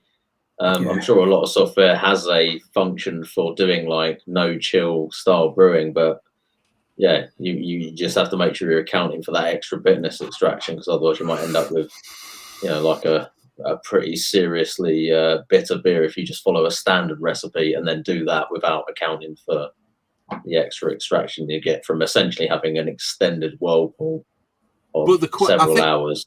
I think the question here has to be, if you chill your beer using a wort chiller and then put those hops straight into primary, is that as much of a problem? Well, why would you though? That's maybe you don't have the ability to whirlpool. Maybe you're just going to get some transfer through anyway. You just do a hop stand, wouldn't you? In many respects, I would say you wouldn't want to be doing that just because you're going to get like nasty vegetal, shit flavors off the hops rather than anything good. Is that going to be as much of a problem if you're using Quake, where your fermentation is done in 48 hours? Yeah. No. I mean, we said this. We said this on a previous episode, and to be fair, it's probably just going to taste like kimchi, because the kimchi is going to get, the hops are going to get fermented, but it's not that. It'll just be more better. It's a bit like the biotransformation argument, isn't it? Sort of say, where in reality, if you're adding a huge whirlpool addition to a beer, is that actually the hop oils that are present within the beer during fermentation are actually going to be transforming. Depending on the yeast. Yeah, of course, yeah. So there may not necessarily be a need to double dry hop to achieve the same outcome. what DMAC. I'm not entirely sure what DMAC is necessarily actually asking. There's interpretations of the question here. Maybe seeing what probably, but hopefully, between all of the answers we've provided, maybe we've given him hopefully some clue of an answer on his question. Now, I've just gone and I've checked the post on the Hop Edition Podcast Facebook page, and there is another question from Mr. Charlie Ticehurst, which incidentally has my favourite misspelling in the entire world in it, not just once, twice. So, is largering the old school way worth it, or can you get away with warmer fermentation under pressure with different yeast and still get a decent lager? If so, what would you recommend yeast temperature and pressure? Now, Charlie, this is one of my personal pet peeves. It's lager. There's no R in the middle of it. It's just at the end. And secondly, yes, you can get away with warmer fermentation under pressure depending on the yeast. And you will still get a very, very good lager, because Owen and me, and I don't know if Tricky has, I don't think he has yet, I'm pretty sure Andy hasn't. You can use I've got a fucking quite. video on it, mate. Yeah. Fuck quite. Hang on, Use proper lager. Yeah, calm down. Fucking calm down. It's not a real fucking lager yeast, right? So Can if I you're going to use a please real speak? lager yeast, Can I please speak? Yeah, do it. ignore Chris. Been off the The bike, fucking got proper lager, beardos. do it under I pressure. swear to God, you give somebody a fucking beard and they think it's divine Yeah, rights. quieten down, beardos. Fucking use Shut a lager up. yeast, mate. Calm down at the back, you Ignore fucking him. rabble. Yeah. So you can Lager, yeast. you can use Yes. Uber, Pressure, lager, yeast. and actually J Fork has recommended another quite yeast to use, Fuck quite. which will It's give not you. a fucking lager. It's an ale. I swear to God, It's just a really clean ale. another Pipe motherfucker down, is going to get you choked out. Beardy I'm with Andy on Scottish. this. You're making a Kolsch. I'm taking both of you out in one go. Fuck the pair of you. So you can use different yeast and ferment much warmer and still get a decent lager. It's fucking day at 12 degrees and day at normal. But you could also use Tricky's option, which is 3470, and you can ferment that at 20 degrees or 19 degrees, whatever he did in his video. I don't watch his videos, so I don't fucking know. You could you could ferment out much warmer under a bit of pressure with a lot of lager yeast. Munich works well. Global works well. What's the other one I used? Urkel works well up to about 16 degrees. So yeah, I'd recommend anywhere from 5 to 8 psi of pressure. Temperature depending on the yeast, anywhere up to 20 degrees. Andy's left. He's gone. Good, he's No, gone. I just need to change my bloody camera. Yeah. Beardo. Yeah, the camera's died. Oh, tragic. Should have bought one like I did. But yeah, you could do many different things. There's many different ways to get around it. Oh my God, somebody's painted a really bad Picasso. He's got a crime watch, hasn't he? Oh, there's a known lumberjack wanted for murder. I know. Give me a minute. Oh dear God, he's broken everything again. So yeah, you can do it. It's just a question of looking around at the different yeast. There's a lot of research online which will tell you people who've done it, which yeast work well at which temperature and which pressure. So it is possible. You can do it. Just ferment it with Uber at 32 to 34 degrees C at 10 psi. There you go. And it will come out tasting just like a lager, and you won't actually have to lager it because it'll drop out in no time. Sets like concrete, that shit. It's great. And I can legitimately say and back up Chris's strategy that the beer genuinely did taste like a lager. I'll send you one, Tricky, and maybe you'll be a convert. All right, I'll be convinced if you send me one that actually tastes like a lager. And you can give it a right old mauling on YouTube. And I'll savage it on YouTube saying, Yeah. this isn't a proper lager, fucking bullshit pseudo lagers. Give it a right old roasting. That's fine. You do that. and me and Owen will still turn a lager around in 4 fucking days. The pseudo lager that I roasted last time was more down to the oxidation than the yeast. Well, let's not drag that up. It's fine. I know my beer's shit. I don't give a fuck. In fairness, no, it wasn't. Chris makes Chris makes a fair point. Chris makes a fair point. Do you want to take 6 weeks to make a lager, or but it doesn't take 6 weeks? Could you make it? Well, it does. No. I'm talking about making a lager like pressure fermented, with like 3470 or whatever. In which case, you can ferment it warm anyway. You don't even need to do it under pressure. So, okay, like if you're putting it versus quite normally, then it's maybe a week difference. But if it's under pressure, then the lager that I did in that scenario was done in like 6 days anyway, and that was cleared in about 2-3 weeks. So there's not really this massive speed advantage that you're talking about. There's the 3-week speed advantage, Tricky. We'd probably do it in like the space of a week. And any difference that you have to measure using a calendar, there's a big difference. Yeah, but I don't need to drink the beer in a week. That's the point. That's not what you're talking about. 6 weeks lagering. I'm talking about like less than the normal space of time you'd brew an ale. I don't want to drink it. You know, I don't have to drink it immediately. I want to drink it immediately. There's a difference. It's a want and need thing here. Not everyone needs to drink it that quick. I don't think it's going to taste the same. Do a side by side lager yeast versus a quite. You know, I'm not saying the quite will taste bad, but it's not going to taste the same as a proper lager yeast.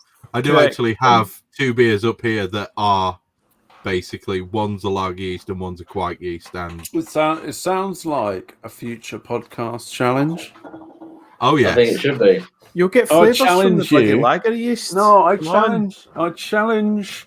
The bearded face. This is my thing, right? I think like, everyone always goes on about lager yeast being super clean and everything, but for me, there's a very distinct flavour profile from lager yeast that you get, which you do not get from ale yeast. Well, as I say, there's a challenge there.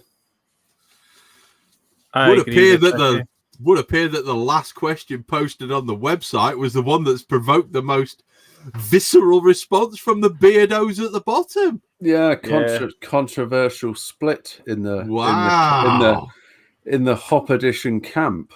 Calm down. It's only fucking beer, lads. Calm down. It's going to be a cage match to the death. Tricky's looking well pissed off. He looks like somebody's just fucking killed his badger. What are you doing, son? My badger already got run over and put in the fucking brew for somebody on Homebrew UK, mate. That's why I'm upset. Because he's rotting away and he's got fucking green fur growing on his face. Shit. And somebody's trying to drink him anyway because he got advised that it would be okay as long as it's drunk from the bottom. That's why I'm upset, Chris. It's fucking blue. It's blue, mate. You know what I'm saying? It's fucking blue. Don't drink it. It's blue. Yeah. So, question 19. Can a lightsaber cut through Captain America's shield? Yes, of course it can. It's a fucking lightsaber. Yes. Yeah. Well, I mean, the thing is, they're like different, like cinematic kind of universes. What's the scientific, like, you know, is it vibranium that his shield is made out of? The hardest metal. Vibranium. I'm sorry to call it. I'm sorry to bring this one to you guys, but a lightsaber, 12-inch vibranium. It's a 12-inch vibranium shield. So the thing about lightsabers is they're essentially a plasma cutter, and I don't know if you know how plasma cutters work, but they essentially melt shit. So they're going to melt the vibranium shield. Captain America's going to lose his fucking arm, is what I'm saying. Yeah, but what's the melting point? I mean, has he got time to, like, you know, deflect it? And No. It's a fucking lightsaber, dude. Have you seen the that YouTube channel called Hacksmith Industries? Is that the one where they made the lightsaber? Yeah.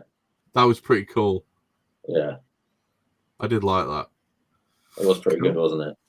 Yeah. Let's literally leave that question there before we start discussing the shortcomings of the Star Wars universe with the laser beams that you can fucking see and dodge. Is there a beer that can defeat a lightsaber? No. If you listen to, I reckon a Timmy Neeper might be able to. A Timmy Neeper might be thick enough to defeat it. It's a good point. Yeah, but it would just extinguish the flame. Yeah. It's Did Big Banana not have a beer? Too much. Did Big Banana not have a beer with the Jedis and that on it? Yeah, it was his KVS clone, wasn't it? Yeah. I had a bottle of that. And if you watch Red Dwarf, then you know that the only thing that can kill a Vindaloo is a can of lager. So that's all I'm saying. Tricky looks like he's never watched an episode of Red Dwarf in his life. I think that's an amazing sign off. That's the end of the episode. End it. Just no. Stop. We couldn't do that, Mr. Flibble. Who'd clean up all the mess? I think we'll leave it there. So this is. Can I just say, smoke me a kipper. I'll be home in the morning. I'll be back. Smoke me a kipper, Skipper. I'll be back for breakfast. That's it. Right, we're done, guys. Thank you for listening. Episode 24 is in the bag. We'll be back with a more normal program in a couple of weeks' time. So take care of yourselves and make sure your beers are all brewed with Quike. Peace. I'll be out. I'll be back for breakfast. Kippers. Smoke me a kipper. Smoke me a kipper. I'll be back for breakfast. Oh, shit the bed. Oh, man. Smoke me a kipper, Skipper. I'll be back for breakfast. Right then. I'm going to stop.